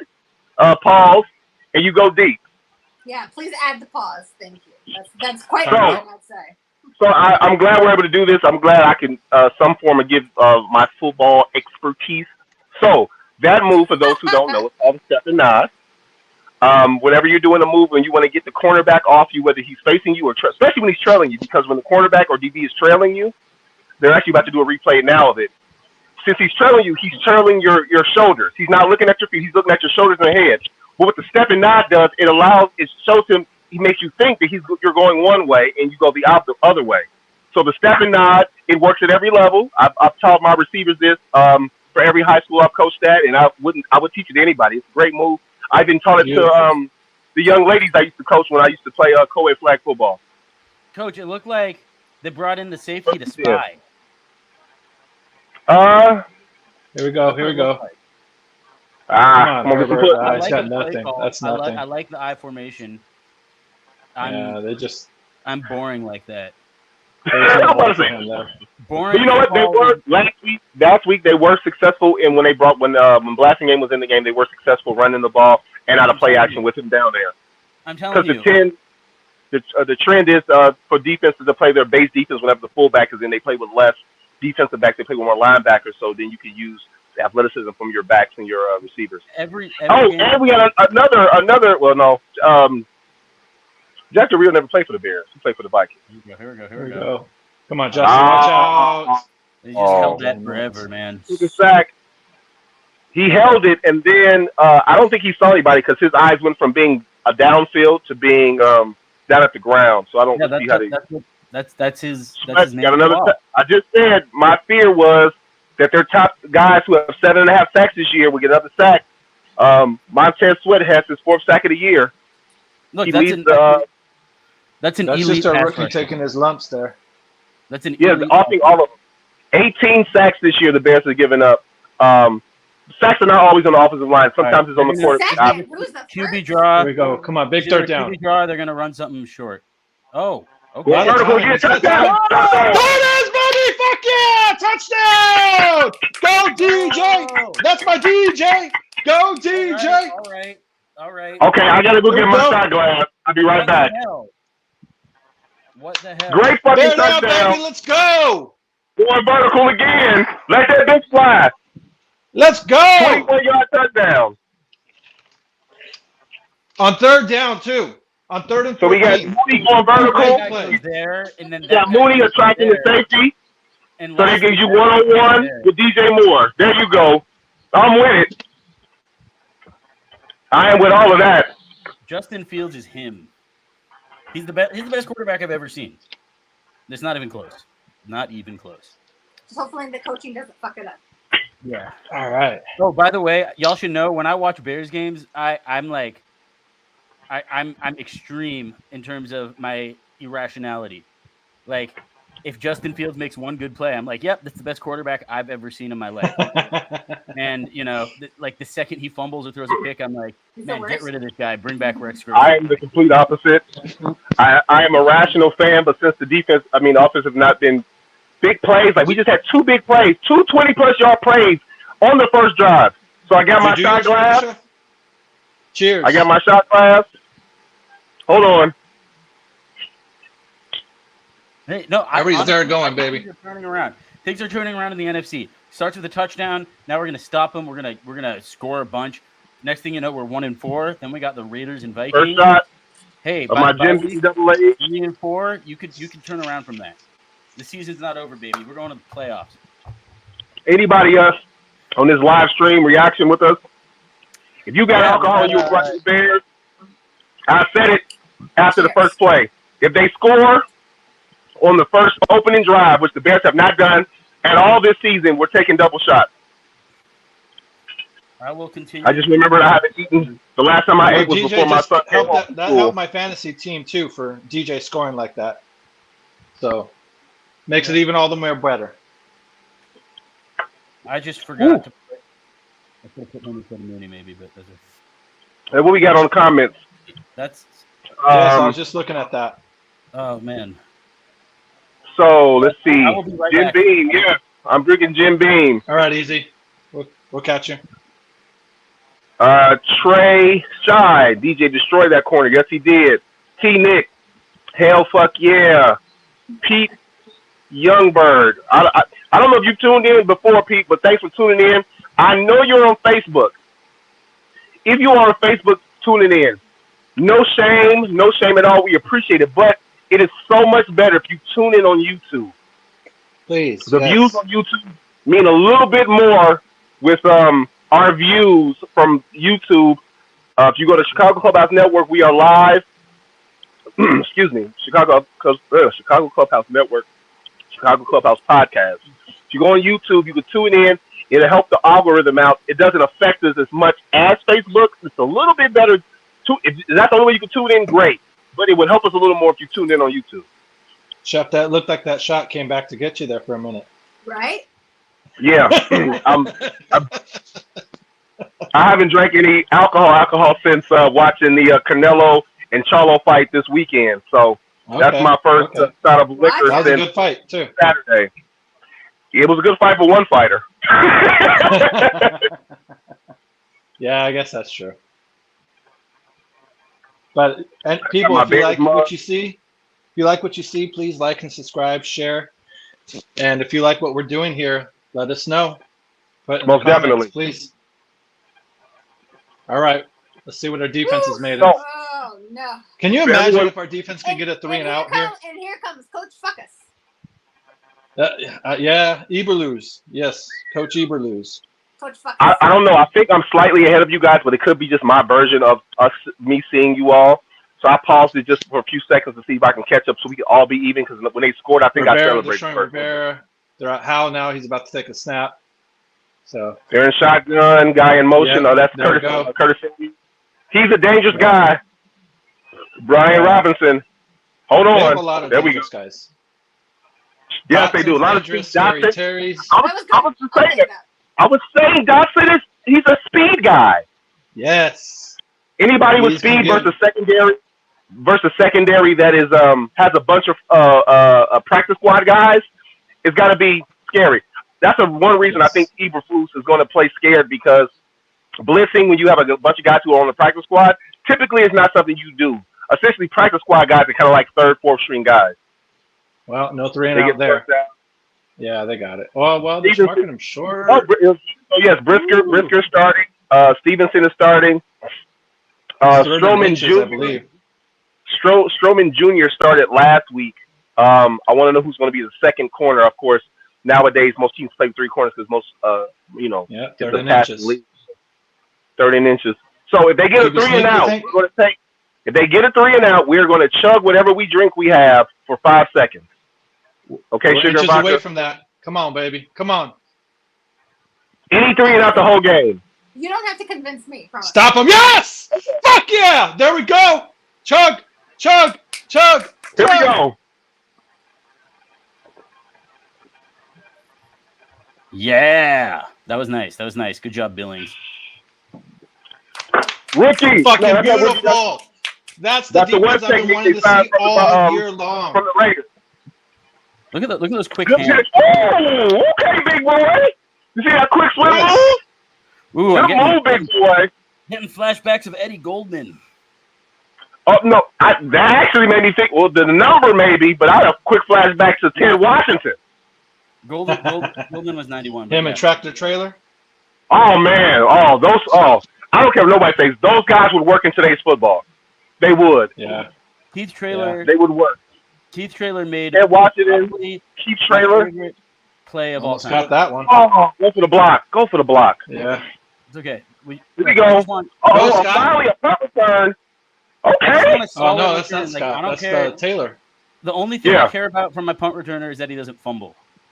Right. Yeah. You know why? Because last year in the first 6 games, Bayless, he scared you. That's why. Well, no, I mean, that's why. There have been some guys. I remember Bobby Wade would fumble a lot. He didn't fumble that much. You know what's really weird is that when you fumble once, people act like you fumble all the time when you're a punt returner. Bobby Wade, there was like a game where he fumbled 3 times or something, and that scared me from him. Oh shit! I gotta check that out. Yeah, no, it wasn't great. And then I feel like that's maybe why he didn't play for our team very long. The 2015 to 2016. Bobby Wade, he's actually Arizona. Bobby Wade and oh my goodness. By the way, I love Bobby Wade. I will say Bobby Wade and number 55. Oh Lord, I can't think of anyone's name. The Tuesday show just had him on several weeks back. Potential Hall of Famer, Bears great linebacker, played along. Briggs. Thank you. Briggs, Wow. Bobby Wade and Les Briggs play for the same college program, different years, obviously. What college program is that? University of Arizona. Wildcats. Do you know their nickname in the 90s when Teddy Bruschi was there, and also later when Briggs was there? What was their defense called? Desert Swarm. Football. Oh, we got a guy who knows his stuff. Yeah. Little man coming down. Bears fan, baby. They say bear down too, so I could respect Arizona. They do say that shit too. Yeah. I might go to the Arizona game on Saturday. Really? USC. Wildcats in Tucson? Yeah. Yeah. They say bear down. They had it first, actually. They do. Their whole really song bear is down? Bear down, Arizona. Bear down, red and blue. Bear down. Same with former Chicago Bears. Another Arizona. Sorry for that bad singing. Hi. Say hey. Say hey. Hey. There's a little guy. There's a future Bears fan. We don't. Hey, we Chicago everything in this house. I don't raise my children no other way. I don't care if we do move to Arizona within the year. Yeah, I try to do the same thing, but my boy's in Arizona. He cheers for his home team, so he likes his Cardinals. Well, do you live in Phoenix? Yeah. Oh, okay. How long you been there? All my life. Oh wow, so cool. It was between Phoenix and Tucson, more or less. Okay. What's up? All right, here we go. Bear second drive. Yeah. He's so smart, you can put him in the pocket. Oh, there we go, Fields. Go, Fields. Ooh, good play. That's a good play call. That's a good play call. I like that. I like the fake and the lead with the guard or the tackle and the tight end. I actually like that. If it works, it's a great play call. If it doesn't work, then it sucks. You are one of those guys. You really are one of those guys. I am. Dude, look at all the time. They're showing all the time that Justin has. I'll rationalize it. Like I'll be like, okay, yeah, that was bad, that was good, whatever. But during the game, like, no, I go full meatball. I gotta go full meatball. I used to. After I played it for so long, man, it's like too much good and bad happens. There we go, Justin. Hey, Tunyon. Way to go, Funyon. There we go. Another first down. Let's move this ball. These boys are coming to play today. That's good. It's good to see. Good start. I said that last week, though. Well, DM Poles told coaches they're playing for their coach. Told coach's boy Claypool, I wish him luck. Hey, this offense is running better without Claypool in it. Surprisingly, it is actually running better without Claypool. I just wonder what Claypool was supposed to say. He was a mess. What was he supposed to say? Nah, the coaches are doing fine. I just suck. Like I don't know. I mean, I'm blaming him. Nice. Look at that pocket. Yes. Oh, goddamn, Justin, you got to hit that. You got to hit that, especially with a pocket that clean. Like yes, you and have of course, time. I say that. Look, if I had that much time, I'm probably throwing it right to the defensive back, but. I'm throwing it in the dirt, but I'm not him. Yeah. No, I hear you. I hear you. But no, knock on wood, but like that O-line is hold up. Keep playing like this. Is Tevin in? Tevin's in, right? I think so. I actually haven't I should know for sure. Ooh, a screen. Oh no, couldn't see that one coming. No, it actually worked. Oh, it worked out though. Because when you're actually throwing downfield, that's when the screen opens up. That's just physics. That's not even like football knowledge. Do you think that's a fair spot? I thought he got there. I think it looked like he was a little short.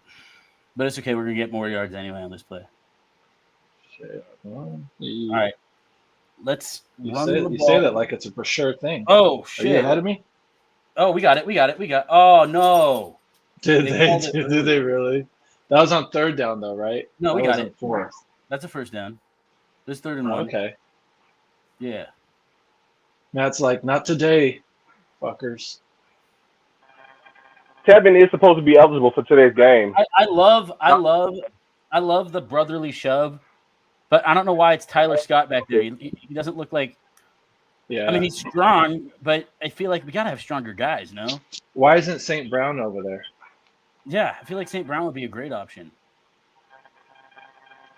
I mean, he's still a receiver. I mean, blocking downfield and corners are different than blocking the big-ass linebackers. Look, all I know is Komet is strong as an ox. And, I mean, I feel like Mercedes Lewis is pretty strong. I mean, he was brought in to be more of a blocking guy and a veteran. Come on, Justin. Watch out. Good play action. Get rid of it. All right. There we go. That's a beautiful. Good job, Tunyon. Beautiful 3-yard. Take that. See, that's the mobility. And if y'all see me looking down, I apologize because I constantly update my group with everything that's going on with the game as well. So you got a thread going on. You gotta give them the play-by-play. No, I don't. It's all good, vodka. Post so. Hey, shout out Cole Komet trying his best on change. Hey, Crooked Commish, if you don't mind me asking, how did you become a Chicago fan if you were born and raised in Arizona? So that's a funny story. There we go. So there we go, Herbert. There we go, Herbert. Get in the end zone. Keep going. Big run! Woo! Big run! Great run. Don't take your foot off the goddamn gas. Absolutely not. Damn, I thought he was going to take it all the way. Right. Go ahead and finish that story, Crooked. So my father, I got a lot of family, and my father is from Chicago. And he moved down to get away from the snow.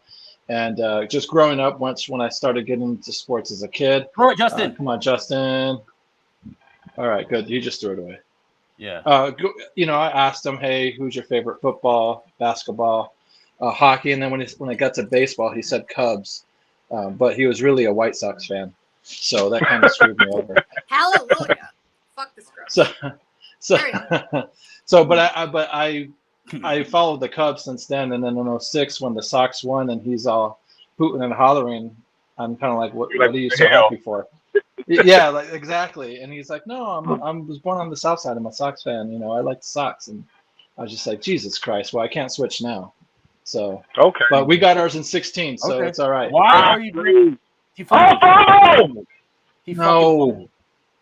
He's God down damn though. it. He's He tried to down. get cute with it, and he tried to like juke a guy out. God damn. No, I Was don't. that I don't Komet? blame. Oh, I don't like the play call. I don't mind the screen. He had room if he just runs forward. Oh, we got the ball back. Okay. He's sitting on it. He was already down. Yeah. No, he got He's it. already He got sitting. it back. He wasn't down. They'll show it. So, He wasn't down. Look, that's a peanut, I don't. peanut punch I right mean, there. actually, he didn't Oh, get yeah. cute with it. That's just a really good punch by Payne. Yeah. No, That I was- mean, he cut back. He's Cole Komet. He's Oh not, yeah. I Not didn't see it Barry come Sanders. out that early. Holy shit. run up. Wow, field. Well, That's really okay. good defense. I think there's a weird contrast to like a bad offensive play or just an outstanding defensive play. It's a great defensive play, but Komet didn't need to go backwards. I don't know why he Come went on, backwards. third down. Big third down. Come on, guys. Especially a screen in the middle of the field. There we go, Cole. Get that first. Hey, Get that first. go for it. Oh, Hey, fucking hey. Cole. All right.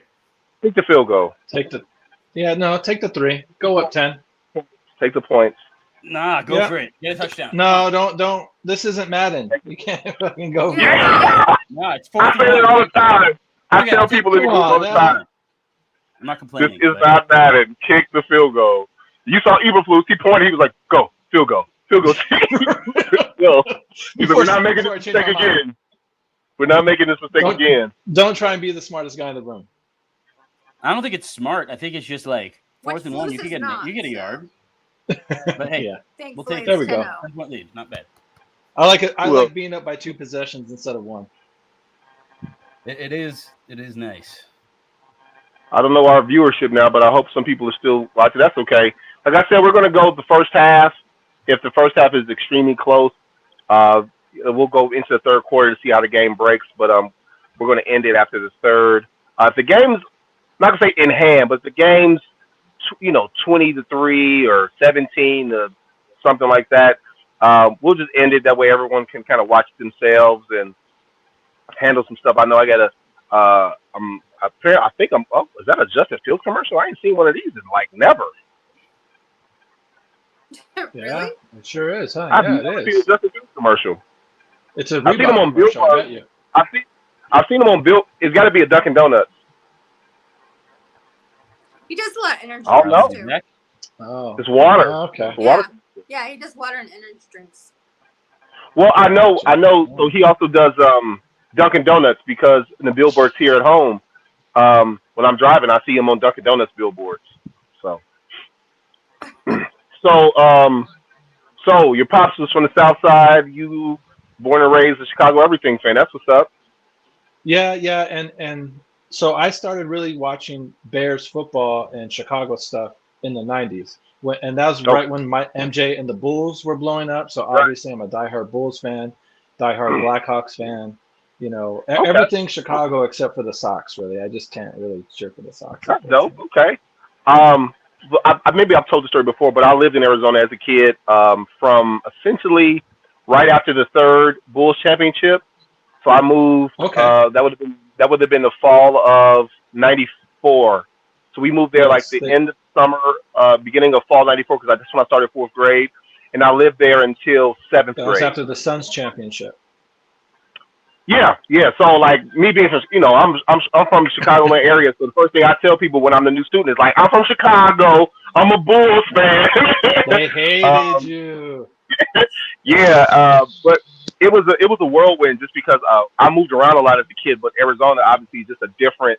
Everything about it, the scenery, the climate, everything's so different about it. Especially if you're from the Midwest, not even from Chicago. If you're from anywhere in the Midwest. So I remember. Me and my girlfriend, we were just talking because we're planning to move to Phoenix next year around the spring. Spring, summer. We're planning to move. She has a shit ton of family in Phoenix and in surrounding areas. They've been migrating Hit there. me up. We got to get together for a game or something. Most definitely. Her family's been migrating there from the south and west side of Chicago for the past 40 years. I think her great uncle was like one of the first black Phoenix police officers in Phoenix. We've been there at least 2 times. since we've been dating and been together. We haven't been since. See, my oldest is 6, and the last time we were there was 2018. He's about 1.5. We went for one of her cousins, one of her favorite cousin, or her best cousin, who's also like her best friend. She got her doctorate as a nurse practitioner, so we went down there to kick it and hang with the family and celebrate and have a good time.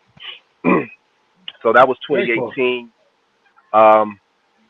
So yeah, so I it was weird when I met her, just because she had spent time there too, and I lived there. So I know, like, now we're like, oh, where do you want to live? I'm like, I don't even care. Like, based on my job, if I get to transfer, I've got job opportunities almost anywhere.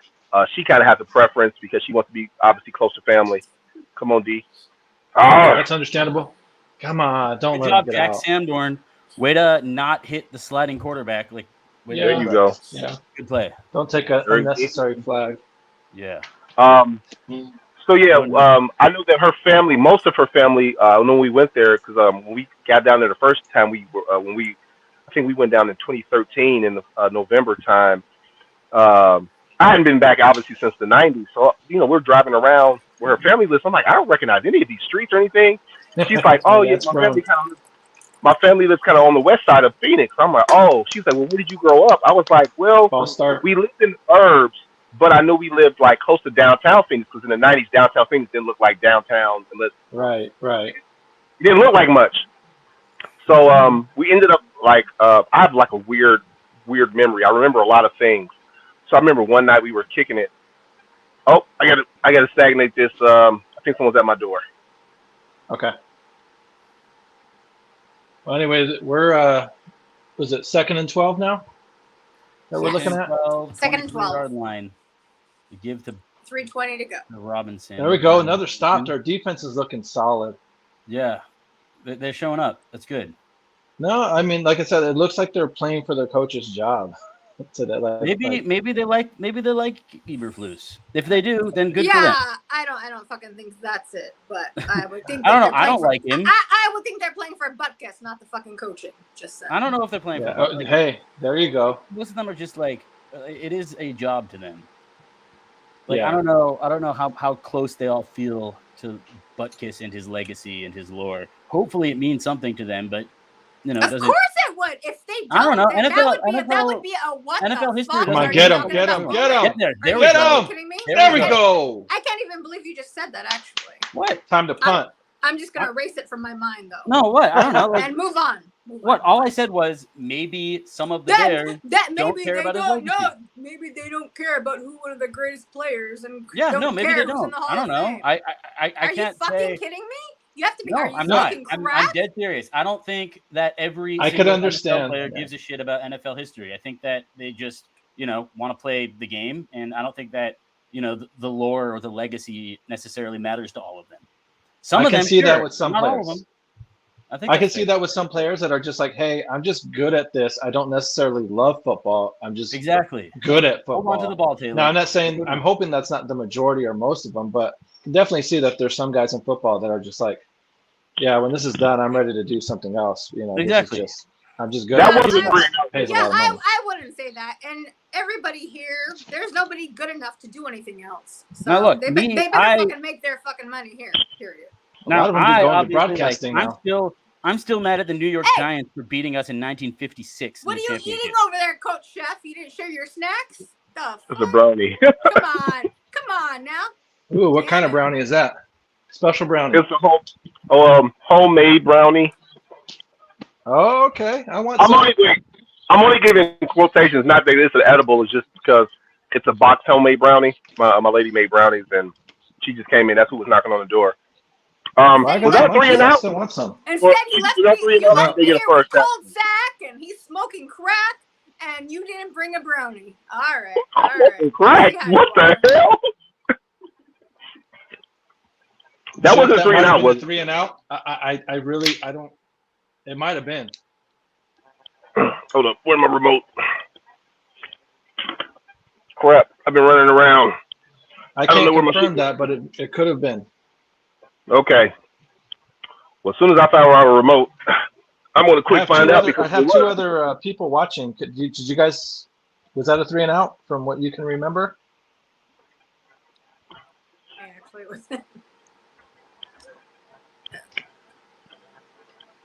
think we were too busy socializing and watching to realize. This is true.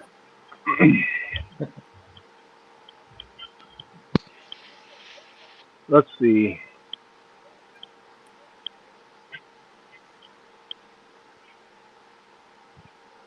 I can catch up.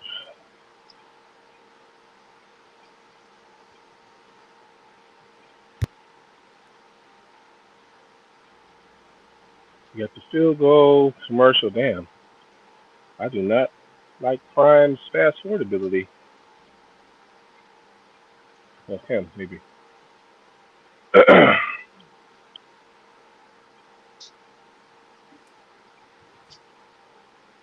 Let's see. That should be a better Thursday night game next week there. KC and the Broncos. I'm speeding. The Bears also have a Thursday night game versus the Panthers in week 10. Yeah, tonight for. All right, Vaca.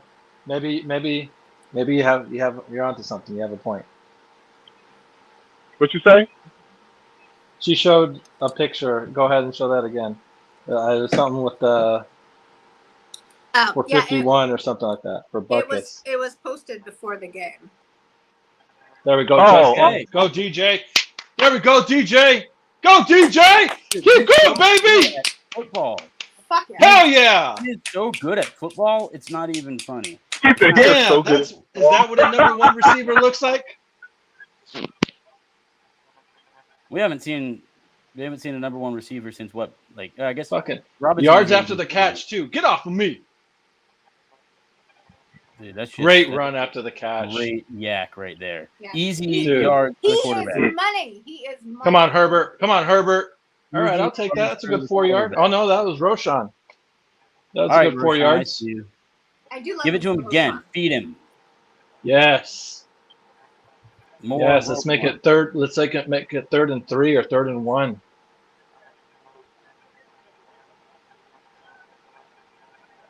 What do we got? 2nd and 6. Or just get a touchdown on this play. Just get a touchdown. No big deal. Just get a touchdown. Yeah, we got to give our defense some time to rest. We can't score too fast. We're gonna end the quarter hopefully. There we go. No, there we go. There we go. That's a update. I've got the update on whether it was a 3 and out or not. And what's the They verdict? are so good. One thing. Are we getting a shot or not? That toss. Yes, we're chugging for 5 seconds. It was a 3 and out. Woo! I got a fresh one here. Okay, okay, Rashad. That's what I'm saying. We might meet. All let's right, do this chug. We might be doing a shot here soon. Bears 3 and out. Everyone chugs for 5 seconds. Ready, set.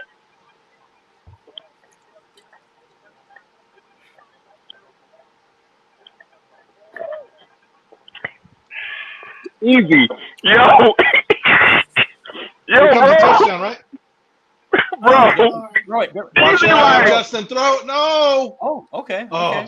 Okay. No, I thought that was going in the middle of the end zone. I thought that was going in the middle of the field. Right? Yeah. Right. Same thing. I was like, no. Okay. I thought he was threw that all back up. What was that, sir? Thank you for learning to throw it away. Are they calling intentional grounding? I didn't really. I don't have the sound on. I didn't see it. Yeah, I'm not listening. I don't have it turned up. All right, I will be back. Yeah, can't have the sound. Easy. Wait, usually did anybody catch Easy when he was watching us drink? He was like, he put his water up and he put his hands up. He was like, he's like, I got nothing. So, just to piggyback on just what we talked about earlier in the midweek Bears report, doing the same things. Like, yes, you gotta adjust as a coach. You have to have second half adjustments. But if what you're doing is working in the first half, you got to do it in the second half. You don't do less of it because you're winning. That's the scary part. You're supposed to do it until the defense stops you. Or until the offense figures it out. Or you still do it until it doesn't work. They stopped doing everything they did in the first half last week defensively. Right. They did that last season as well. So that's the problematic part about the coaching staff is that it makes me think of like, okay, so I'm a Coach Prime fan. I've been a Deion fan since forever. Since I've known who Deion Sanders was, and I've been following his coaching career since he was at Jackson State. But the thing that I love about Deion as a coach is that he makes sure that his coaches and him make adjustments. They're a much better second half team for every game they played at Jackson State and now with Colorado. They're just better in the second half.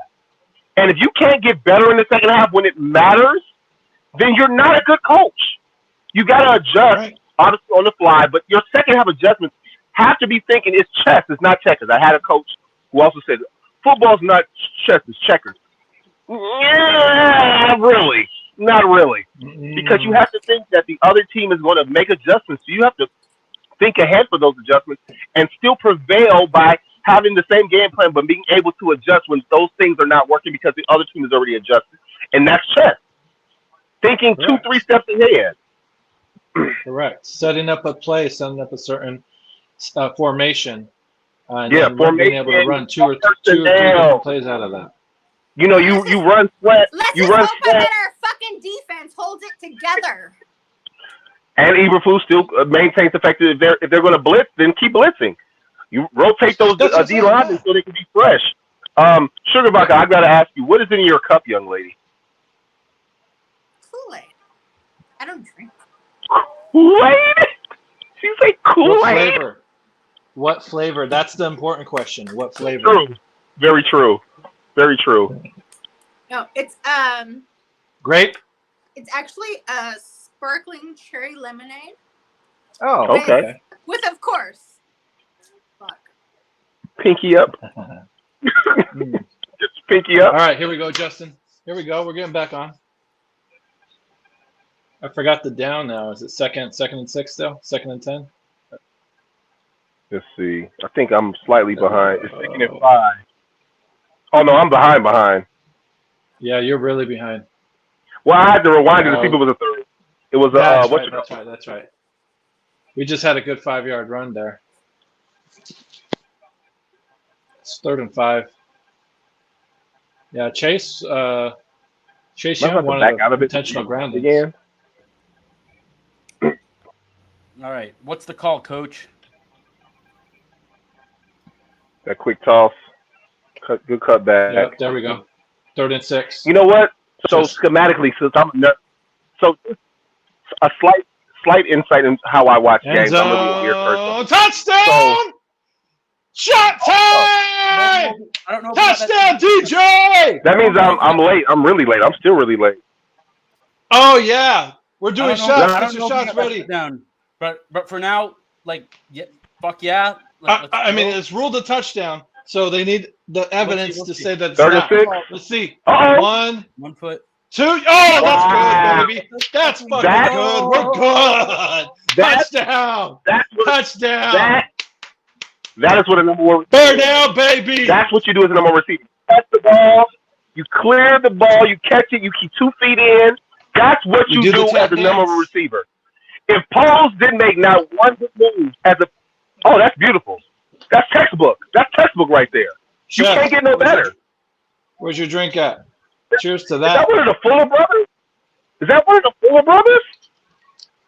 You know, Kyle has like 2 brothers in the NFL. One's a DB, one's a receiver. I think this is one of his brothers, former Bear Kyle Fuller. So hey, Chef, at this point last week, we were up, right? Chef, where's your shot at? We got to get this out of the way. You said we're doing the touchdown shot, right? We taking the more shots, Kamish? We're not doing double shots. We're doing a shot. One shot. I got rum this time. Okay. This was your idea. It was. Not double shot. The double shot was for the opening drive touchdown. No. But just the one for the touchdown. Yeah. Cheers. My brother doesn't know football, but he's in down. And he's got DJ Moore. So he'll be pretty excited about this. He's killing it on my fantasy team right now. Oh yeah. That's we're finally seeing that connection that they were talking about in the off season. Bingo. Not to pub another show, but it's a very good resource of Bears information. Bears Bears. What's the show with Harrison Graham? He actually was a guest. Don't forget to anyone who's still viewing with us, don't forget to tune in and like and share. Tune in to Tuesday's show, Chicago Clubhouse podcast with T. Nick, Foul Mouth Chris, JB, and Frank the Tank. They had a guest last year. It was Harrison Graham, who is a podcaster with the Chat Network. He does the Bears Chat group. They do multiple shows a week. I watch that show. I like him on Twitter. He's really informative and he constantly updates Bears stuff. But back to this, make sure you like, subscribe our channel. My problem last week was the Bears were up. Is he offside? Don't be offside, number 90. Contain. Oh, good job, DB. Excuse me. We've got to maintain this throughout the game. No matter what the offensive changes, no matter the defense changes for the other team, you've got to be able to constantly keep doing what you're doing. If it doesn't work, alter slightly and then keep producing. Don't let off the gas pedal. Oh, yeah. Sugar and Spice, you had to score 17.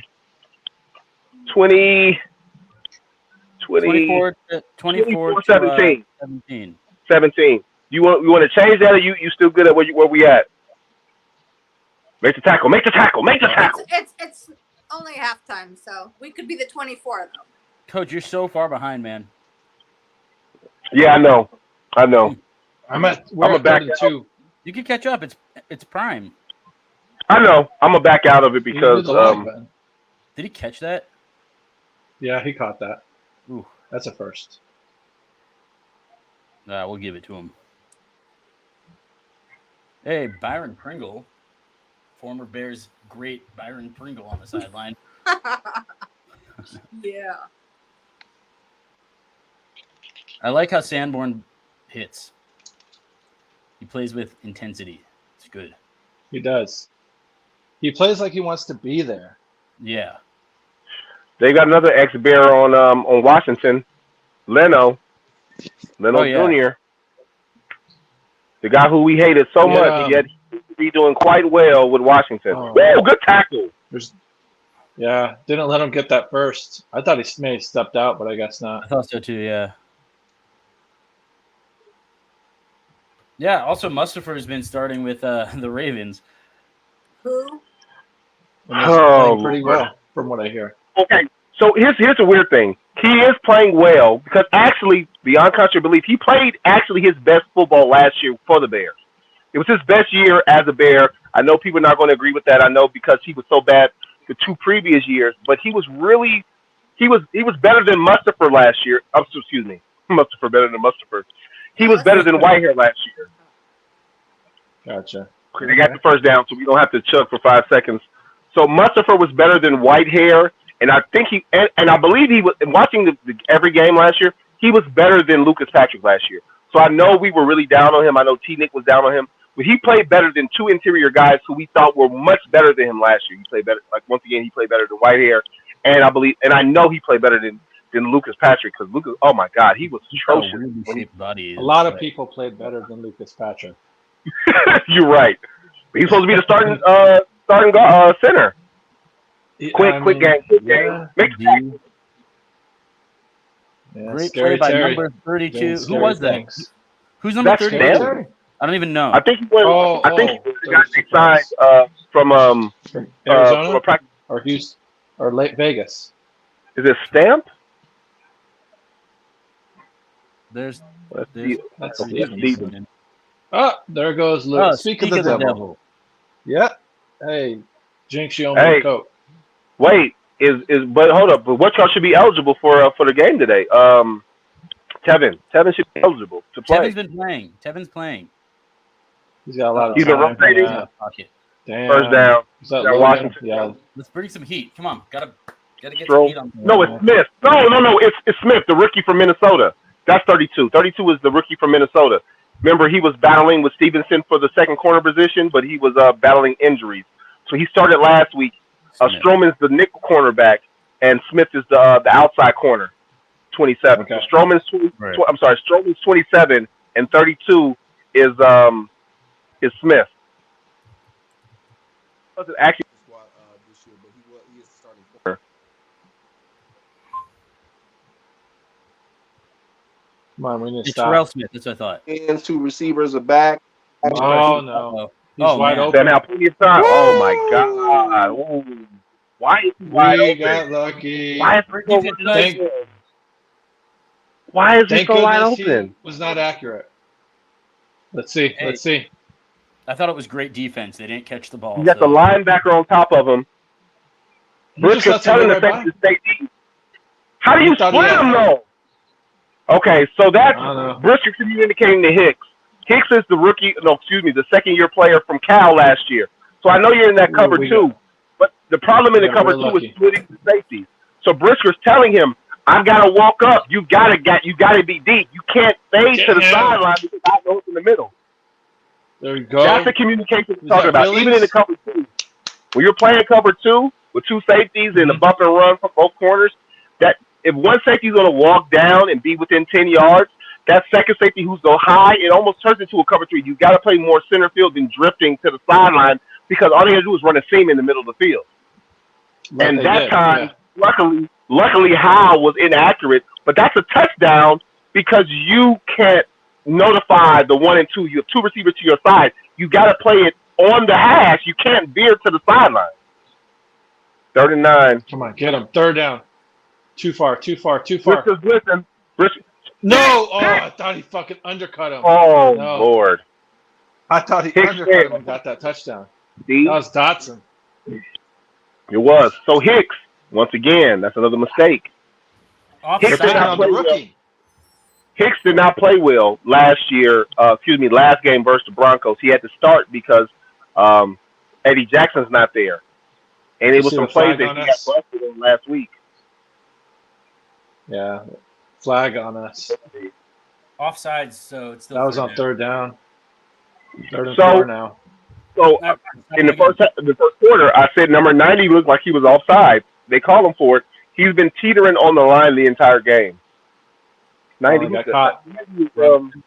That's Robinson? No. The guy from 91. the back? I think from. So 3rd and 4. Ooh. Is he offsides Is that again? another- There we go! No, Yeah, he's he not. was offsides. Oh, No. he dropped it. There's another I flag. think he was offsides again. There's Was another he flag. offsides It again? looked like his helmet. It looked like his helmet is offside, is over the line. So as the head coach, I'm pulling him right now for one play. I'm pulling you for one play. On Wait. Washington, right? I was on Washington. 4th down. Yes. 4th down. But if he's offside again, But if. you gotta pull him for one play and be like, look, you gotta get back. Wherever you line it up. Right. Hey, I'm just saying, it was a penalty. We all were in anticipation of what the call was. Because when I was in 51 high yarder. school, It's not a because when chip I shot. was in high Joey school, Fly is a we pretty would've good gotten kicker. pulled. Don't do that. Gimme. Sugar vodka. All I was implying, I didn't say how good I was. I just said that when I was in high school, a player who had been hurt gave us extra motivation to win. That's all. Don't do that. That's Well, Don't call me Al Bundy. Don't do that. Don't you dare. all. I'm here for it. I'm here for it. I'm sorry. That's okay. I'm here for all the jokes too. Let's see. We got any comments while we're watching? We got 7 new comments. Let's see. Yes. Pete. Okay, they've been sticking with us. Pete Youngbird, Buckus, Sugar and Vodka. Okay, that's just clearly you. But Pete Youngberg, I don't know where you're from, Pete Youngberg, but thank you for staying with us on Facebook. Yes, it was. Go. Pete Youngberg, he predicts the score 51-3. Oh man, they scored 51. We got something different going on. Bro, Jack Harlow is everywhere. Now he's a New Balance. Oh Lord, Jack Harlow is everywhere. Everywhere. So just because I'm nosy a little bit, Cricket Commish, what high school did you go to? I went to Rincon High School in Tucson. Oh, okay, yeah. I don't know nothing about Tucson. Only thing I know about Yeah. Tucson is that's where Arizona is. Okay, when I lived in Arizona, I went to Tucson once. I think that's like an hour and a half outside of Phoenix. Am I right?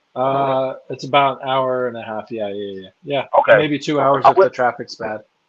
I went once. My fondest memories of Arizona were obviously the Arizona Wildcats winning the championship with Miles Simon, Michael Dickerson, Hold on, uh, but Roshan Mike did not Bibby. get injured, did he? I don't think so. Oh, I hope. You had an update? What makes you think that? They're saying that he's in the locker room, and I'm like, oh no. Oh, Oh, I don't think Foreman's active this game either. I think he's a healthy scratch again. He's been inactive the last 2 weeks, so that doesn't bode well. Because That's also such a I waste of think a that signing. But it wasn't a waste because you needed the guy before you drafted the guy because you didn't know that Roquan was going to be he was going to be available in the draft. yeah, that's true. That's true. So you found a guy who's put up yards in the NFL. Right. And I still like the signing because it's the NFL. People get hurt. True. Now, there was talk when he was inactive that we should trade him for like a low round pick because there are teams that need running backs. But I think you hang on to a guy like that because outside of Herbert and outside of Roshan, you don't have a running back like Ember, the other guy they signed. He's not a back that you're going to count on for actual carries. So you need a guy who can still carry the ball if you want to run the ball. So I think you hang on to him unless there's a trade with a team that gives you, if you can get a fifth for him, then that's different. Wait, Sugar and Rocco, did you say was in the locker room? I was in the other room, and I heard you said someone was injured, but I didn't hear who he said. Roshan. Oh, Roshan. Oh, that would suck.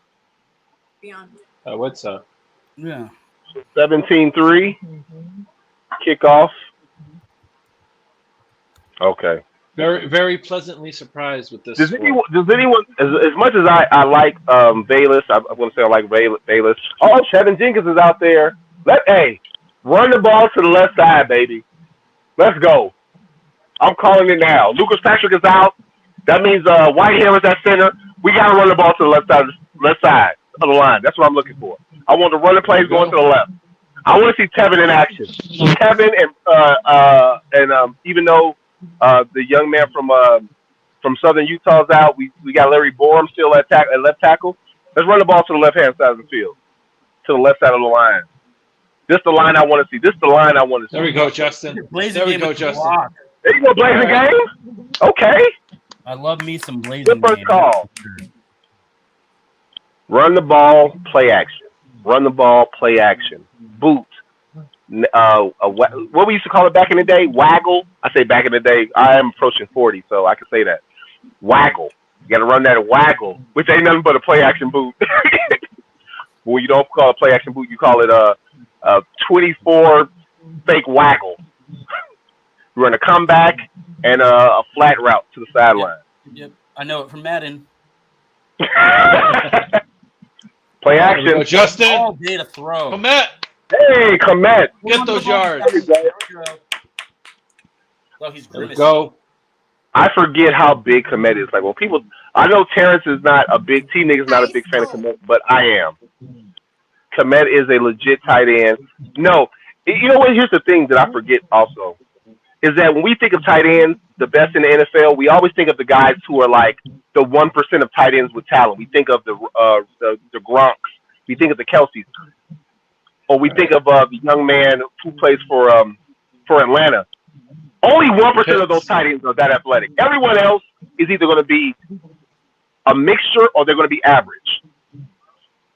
I don't mind Cole Kmet not being like a super 4.4, 4.3 guy. It's okay that he's a 4.6, 4.7 guy. I want you to catch the ball, get 2-3 yards, and fall. Also, break a tackle. I want him to run over some people though too. Very true. One of the things I like about Komet's game is that he's so hard to bring down in the open field. He's like, it usually takes a few guys unless you get his legs. It usually takes a couple guys. When he gets, that's the thing. When you get his legs, bro, he falls like a redwood. Like if you're gang tackling him, like you need 2 or 3 guys. Exactly. Play action pitch. Let go. Play. Look, it looks like he's feeling the game better. Like he seems to be in more of a groove than in the first few weeks of the season. I think I agree. so. My prediction still says I still have the Bears at 10-7. I think they can beat. I think they can beat the Raiders. Okay, here we go. Noah Cross. What you got? Komet is more of a complete tight No end and a gross. lot better tight end Love you, no than. gross. Yes, exactly. And there's nothing wrong with having the guy who's a better blocker who can't. I don't want Komet being. Look, it'd be great to have Travis Kelce, but once again, it's only 2 tight ends, maybe 3. It's 3 tight ends in the league who are Travis Kelce. Travis Kelce, obviously. Let's go, Herbert. Let's go, Herbert. Attaboy. First down. The tight end from the Giants, who's played with the Raiders, Darren Waller. He's one of Mark Andrews, yeah. Mark Andrews and the tight end who's being misused in Atlanta. Those are 4 guys. Get it? There we go. Yeah. First down. First down. Hits. Those are 4 guys out of 32 starting tight ends who are athletic marvels. Everyone else, it's a tier system. You're not going to have. It's 4 out of 32. You're not going to have that. You're hoping you get a tier 2 tight end, and we have a tier 2 tight end. Where do you put Hawkinson in there? Hawkinson's pretty good now. He's making his way up. I don't think he's the vertical threat like speed guy, but I think he's a complete tight end though. What about George Kittle? Hell, He he gets hurt a lot, was his first 4 years. I think he was the vertical tight end, but because of his health, he slowed down just a tad. I think that system with San Francisco makes him a better tight end. Okay. Okay, that's not bad. I don't mind a throwaway. It's all guarded. But I'm just saying, Komet is still the top. If you're talking about tiers for tight ends, Komet is still a top 10 out of 30. If you're talking about 32 starting tight ends, he's top 10 at worst top 12. His job is basically be the big target red zone. Exactly, run, block, try, and if you can get him on the scene. But exactly, the point of being 6'6" and 240 pounds is that you're a big target in the seam, and that's what he is. I don't need him to break a 70-yard run. I just need him to catch the ball on 3rd down or 1st down, and to block when he's supposed to block. I will say though, bad snap. Oh, high snap. There we go. Get nice, that first. Herbert. Herbie. Oh, I want to say real close. quick, I want to shout out my friend Noah Gross, who's tuning into the chat and contributing a lot. He's obviously a great friend of mine, one of my best friends, and he just took on a job coaching at some school in New York. He's a head coach for the JV team, and he's an assistant coach for the varsity team. And I think they've already doubled their win total from last year from 1 to 2. Okay, Coach Prime. Nice. Yeah, so shout out Noah Gross. Hey, Noah Gross, you got to start calling yourself Coach Prime, man. You double the win totals already. Hey, man, send us. I wonder what play the Bears are 31. Oh, God, 31. God. There we go. There we go. Oh, we got it. Hey, yeah. check this out. Hey, tell your friend Noah to send us some information about the team so we can follow the team. We don't have outside of the Bears. We don't have any official teams to follow as a channel or as a show.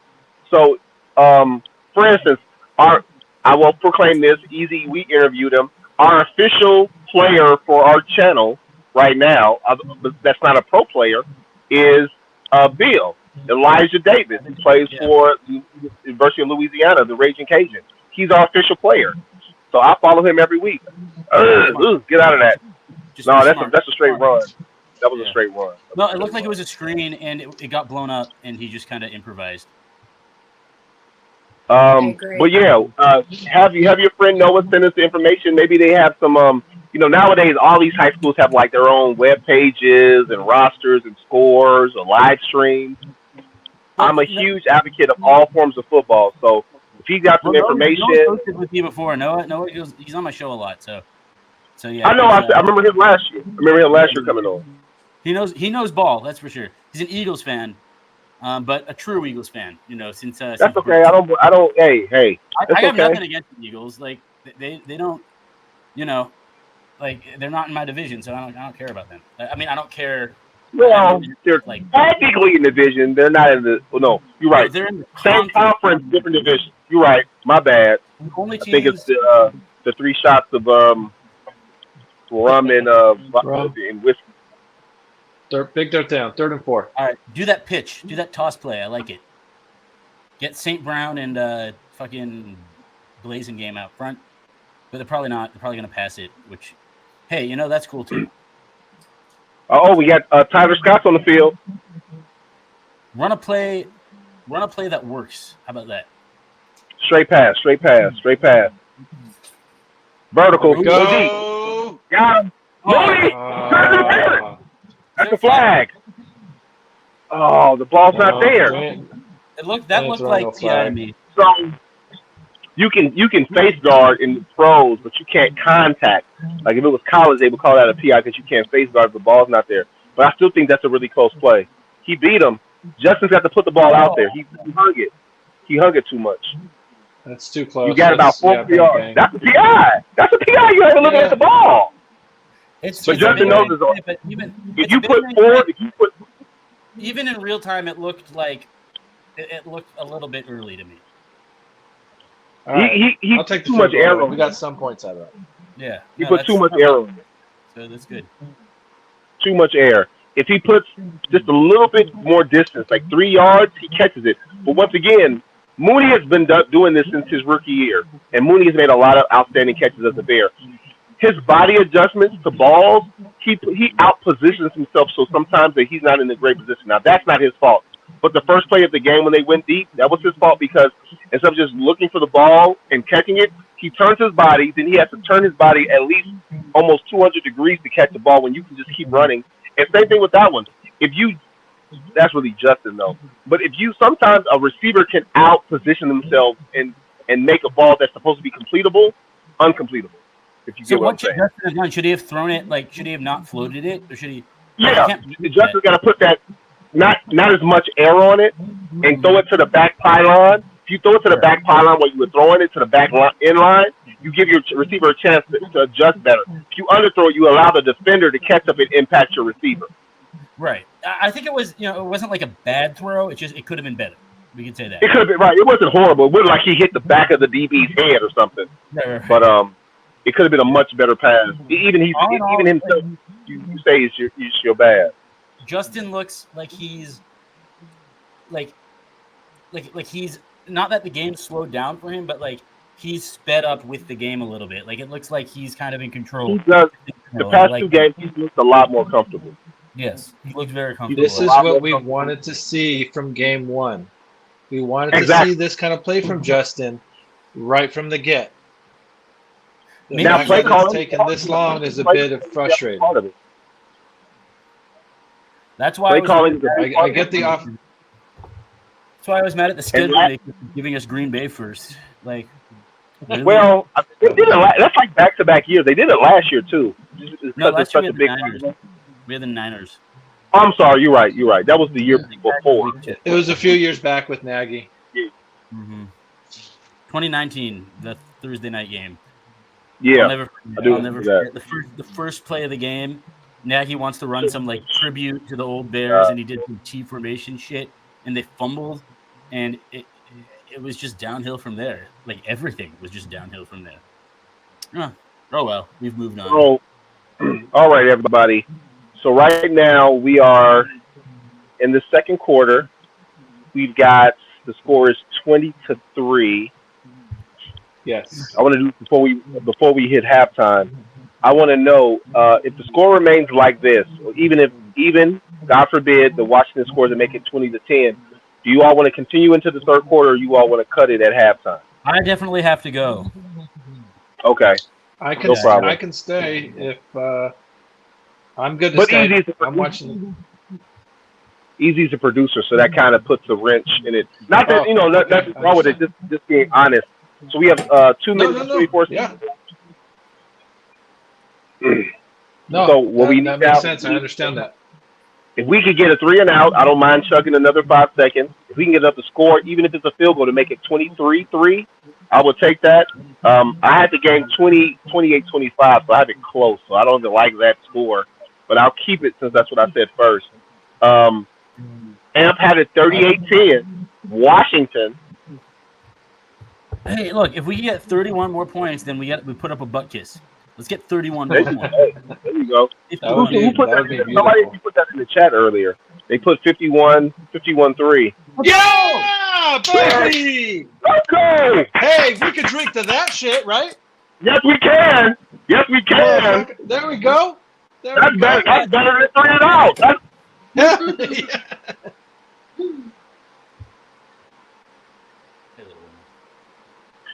Oh, look, my dog's joined the show. I want to This see is him. Luna. Oh, that was good. That was so good. Was that Hey, Stroman? Marcus Stroman. Yes, it was. There you go. Make a play for yourself, kid. Good play. Woo, step right Somehow, forward. He said, I don't mind if I do. interception. The Bears started the season. Marcus Stroman was on the practice squad 3 weeks ago. I don't think it's actually Marcus. I think it's Greg. I'm talking about the Cubs pitcher's Marcus Stroman. But hey, you're right. I think you're right. First of all, that could be his cousin. Yeah, right. First of all, great play. Outstanding. Yes, to you. We needed that. Thought was Sherrick McManus. Okay. Screen. Oh, they got hit. No, that was nothing. All right.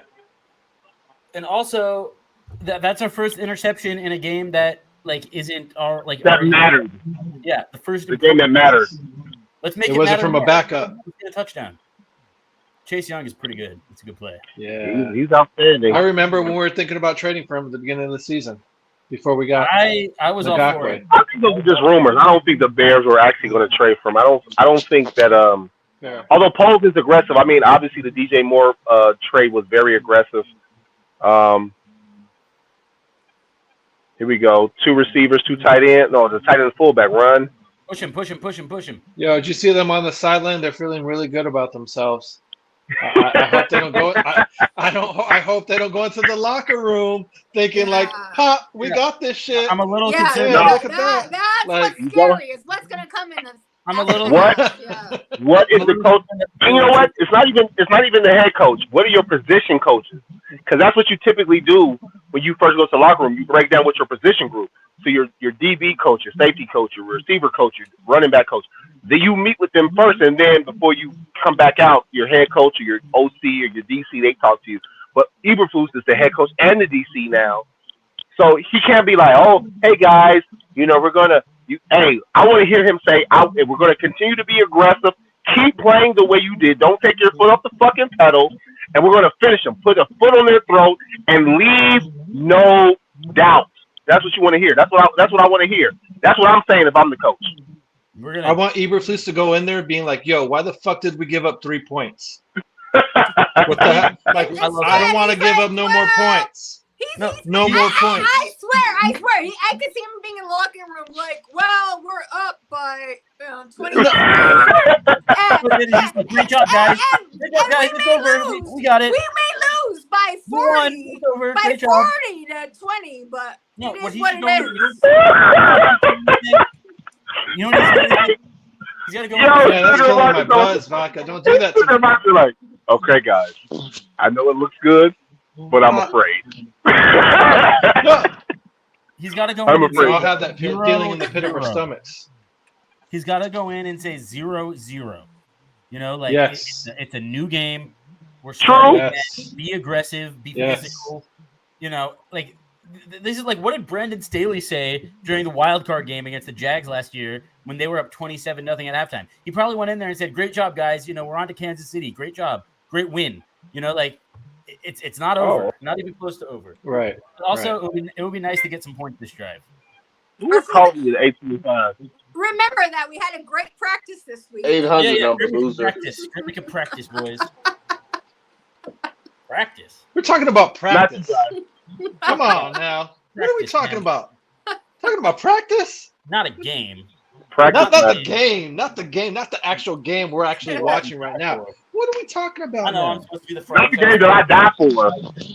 I'm not putting that on the side. I play every game like it's my last. Talking about practice.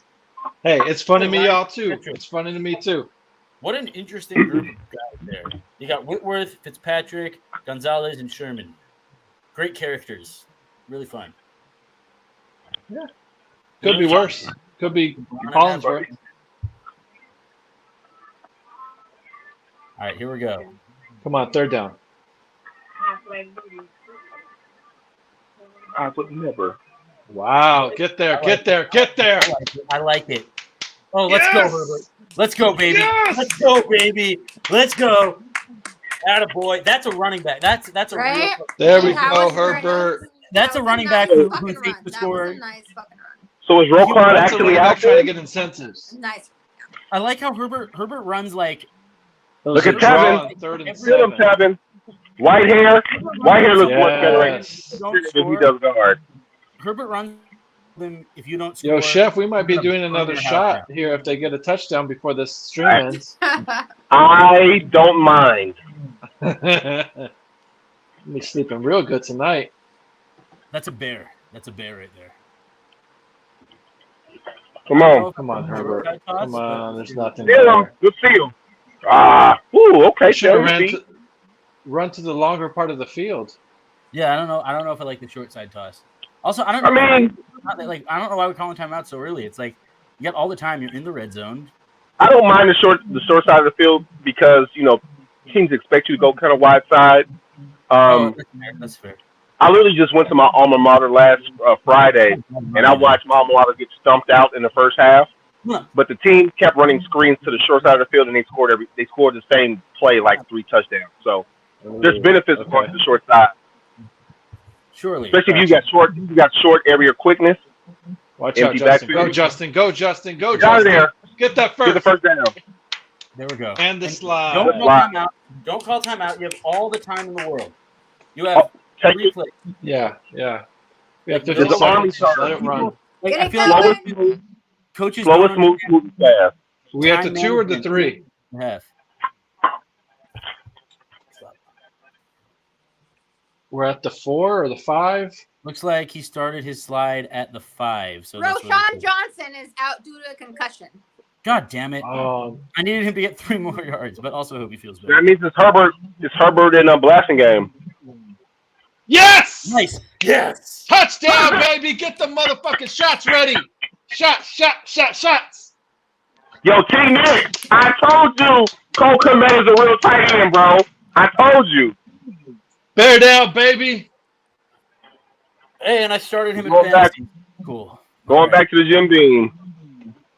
I'm sticking with my tequila. Go for 2, and we'll have a very safe 28-3 lead. No one could ever blow a 28-3 lead. Don't do that. We're on our way to 51. No. Don't ever. No, bro.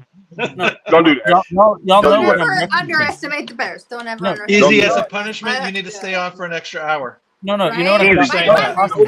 And talk to everybody. Don't you underestimate this coaching staff. No, you know what Thank you. I'm referring to that one time when the Falcons blew it in the Super Bowl. Cheers. Matty Ice. Matt Ryan. Cheers, baby. Chef. Matty Ice. Here's to a great first half. I think the Bears are the best football team in the world. In the first half. Totally. In the first Yeah. half. We're the best team ever. Tonight, on Thursday night, they are. In the first half.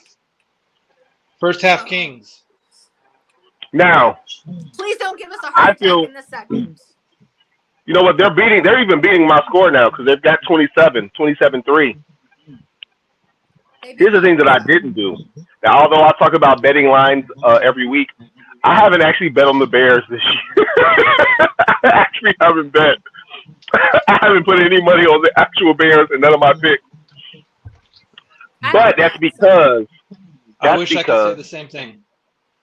That's because I work on Sundays, and when the Bears play at noon, I get to work at 10. I always forget to place the bet. I placed the bet a season before the season started. Bet on the Bears, and sorry.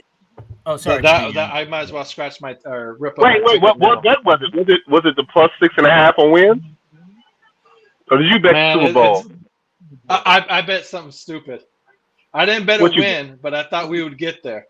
I went for the shot for the moon, thinking we could at least get there. So what, Super Bowl, NFC playoff? A little too much. I meatballed it hard.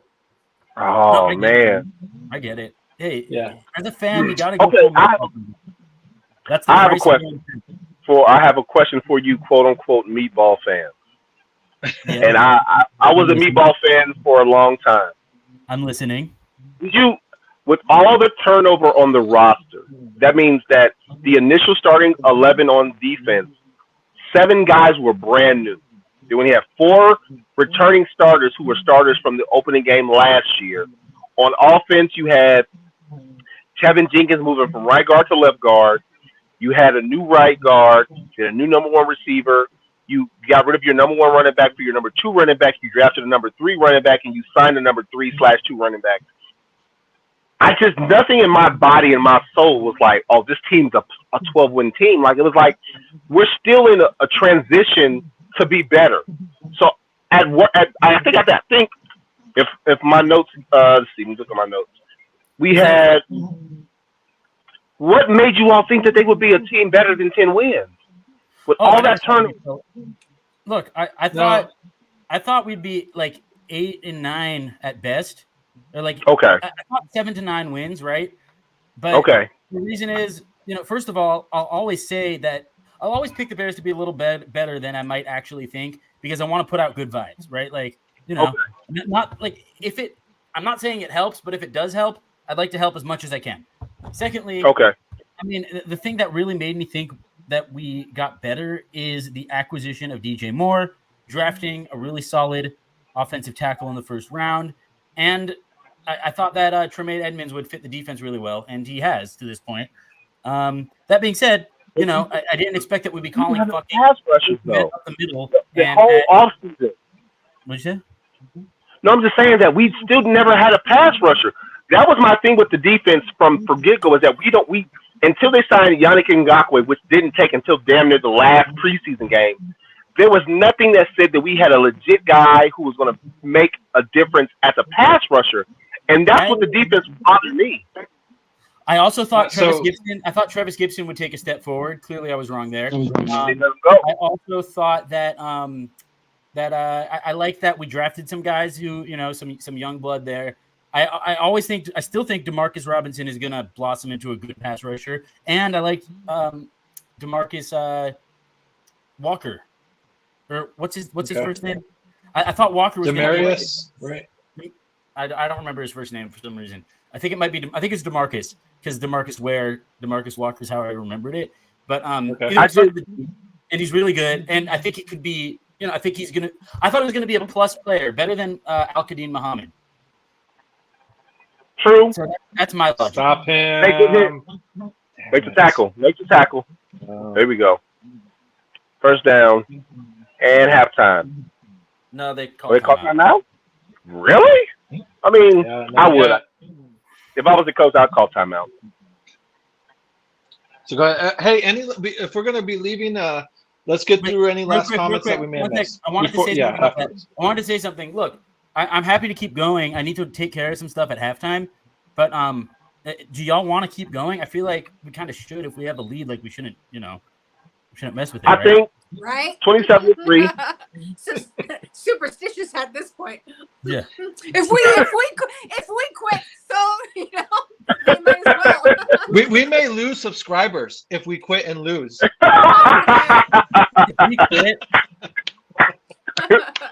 What I think is that with this league, we can attend to our individual type things. I know that Sugar Baka has her group thread. I got my family. I got to get my boys. It's 8:36. I got to make sure my boy, my oldest at least, is fed and ready for bed. Can I get ready for work tomorrow?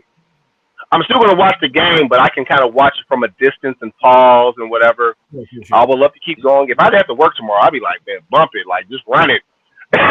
Just run it. For real. I know that at least one of us has an hour and a half gap, so it's only like 6 o'clock in Phoenix right now. Yeah. But I do have to work tomorrow too, but I don't like. We got a good thing going, but it is early for you. I don't know what time it is where you are, Sugar Baka. I know you're from a land far, far away. She hates when I do that. She hates it so much. As a wise man once said, "Job not finished." So let's hope we get this done. But well, this is what we do. Since halftime has not officially started, let's have final words and final ideas of what we want to see in the second half. Oh, hold on. Let me see. Oh, okay, that's the Marvel movie, Miss Marvel, of the Marvels movie.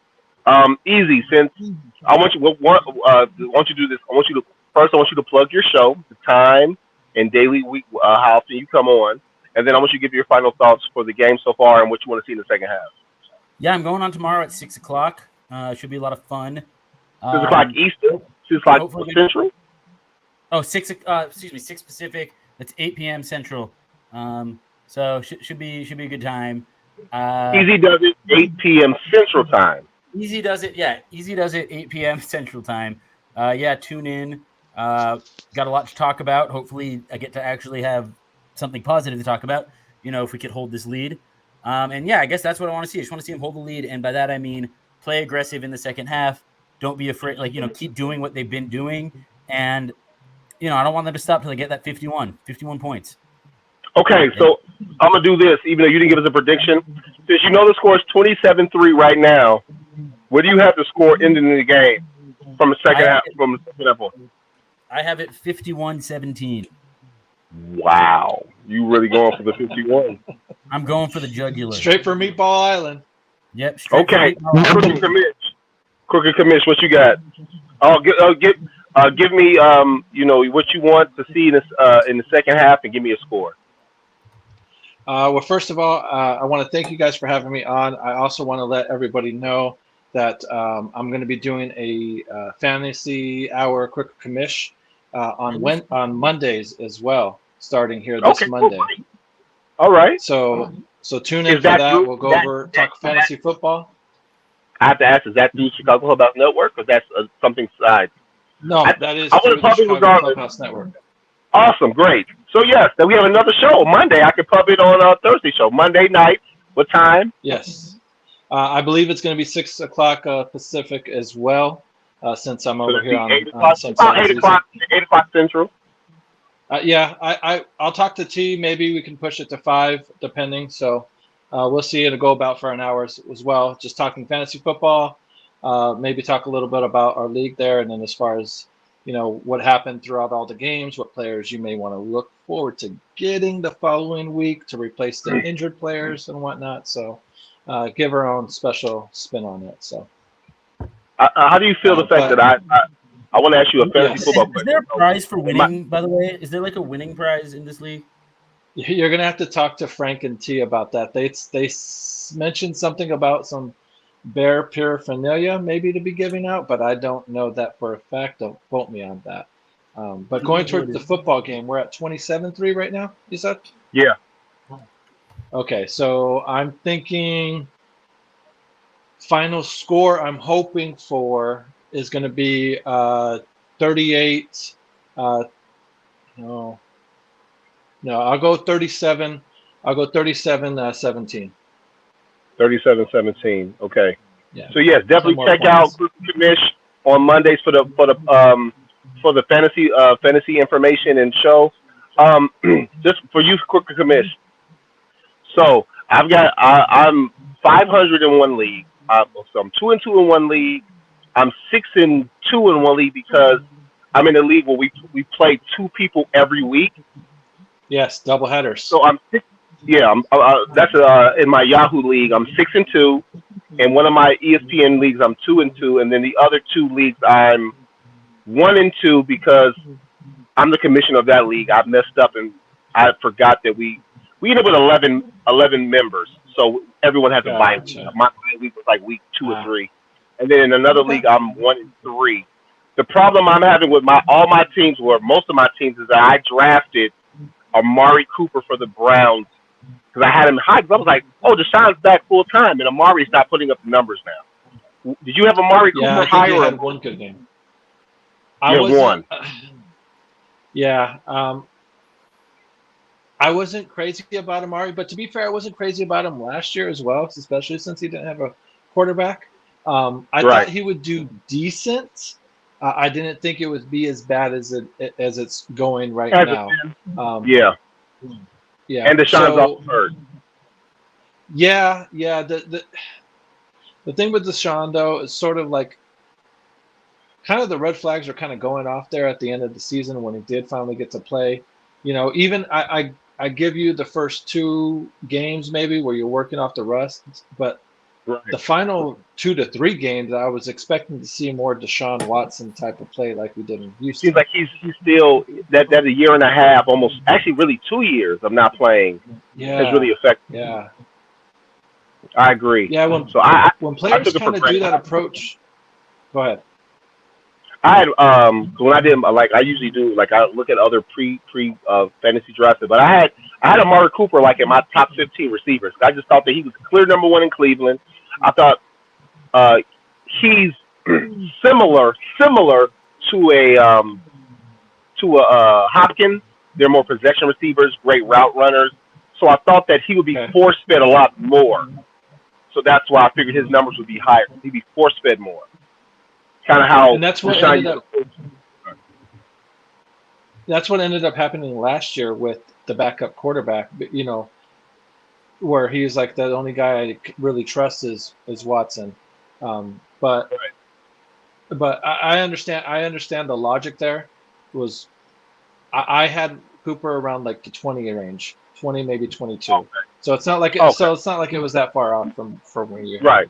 So. I drafted him pretty high. I think in most of my leagues, I know in my league that I'm a commissioner, I do one receiver, two backs, three receivers, a tight end, and a flex because since the NFL is so receiver driven, and also I play receiver, I was like, you got to have more receivers on your roster. So I went three receivers starting and flex. One of my leagues is like that I run as well. Is three receivers, the tight end, the flex. So you could start up to four receivers, at 1 week. So awesome. And then PPR, thank you so much. Of course. Of course. I do have point because I was burned by a guy like Jarvis Landry who used to catch a lot of passes for no yards. So I do half a point instead of a whole point because the dude had 200 catches for 900 yards. Sugar and vodka. Did you? What do you have? What are your expectations for the second half? And then I need to score. I'm hoping the fluidity keeps going. I hope we keep the 307 yards going. And I hope the coaching doesn't fail us. Which is the biggest thing is that please don't let the coaching fail us. We got to wrap up, guys. Let's keep it together. Okay. All right. Insane. Okay. I'll make it short. What you got on score, Sugar and vodka? 38-17. 38-17. Okay. You think we'll get 11 points? All right. Whatever. Okay. So for me, please tune in next Thursday to the Midweek Bears Report, brought to you by Chicago Clubhouse Podcast and Network. It'll be me, Chef, Coach Chef, Sugar and Vodka, and Amp. We'll bring you the review from this past week's game and the next week's game. Like and subscribe to the network. Tune in and view all our shows, or if you don't view them the day of, go back and watch them or listen to them on YouTube. There's no baseball show anymore, but on Mondays we have Cricket Commish and his fantasy football. Tuesday we have our flagship show, Chicago Clubhouse Podcast. We have Foul Mouth Chris. We have T-Nick. We have JB and Frank the Tank. They'll have a great guest. Always a great fucking guest. Tune in for that. Wednesdays, I'm not sure when Sherry will be back, but when she does, I'll definitely plug her and her guest when she'll be back. On Thursdays, of course, is us being Coach Chef, me, Diab Muhammad, Sugar and Vodka from a land far, far away, and Amp. And then on Friday, we have Easy Does It. He'll be doing 8 p.m. Central Time because he's in Cali. And my final score is 10, 10, 13. So I have it 40. I'll say they score 2 more points. 40-21. No, because they got 17. I'm sorry, they got 3. 40-24. 40-24. Final score. 40-24. The Bears hit 40 fucking yards. Justin goes for 300 in back-to-back fucking games since in the previous games he had none. So that's what I have. I want to thank Easy for producing. I want to thank Crooked Commish for coming on. Always, Sugar and Vodka, thank you, young lady, for coming, being with us. I know you got hella groups to attend to. Thank you, T-Nick, for letting us do this first live stream for a live game on Thursday night. I'm going to say it now, but it's week 10, but we're going to do it again for the Panthers game. Thank you for tuning in, and Easy, take us out. This has been a Chicago Clubhouse Network production.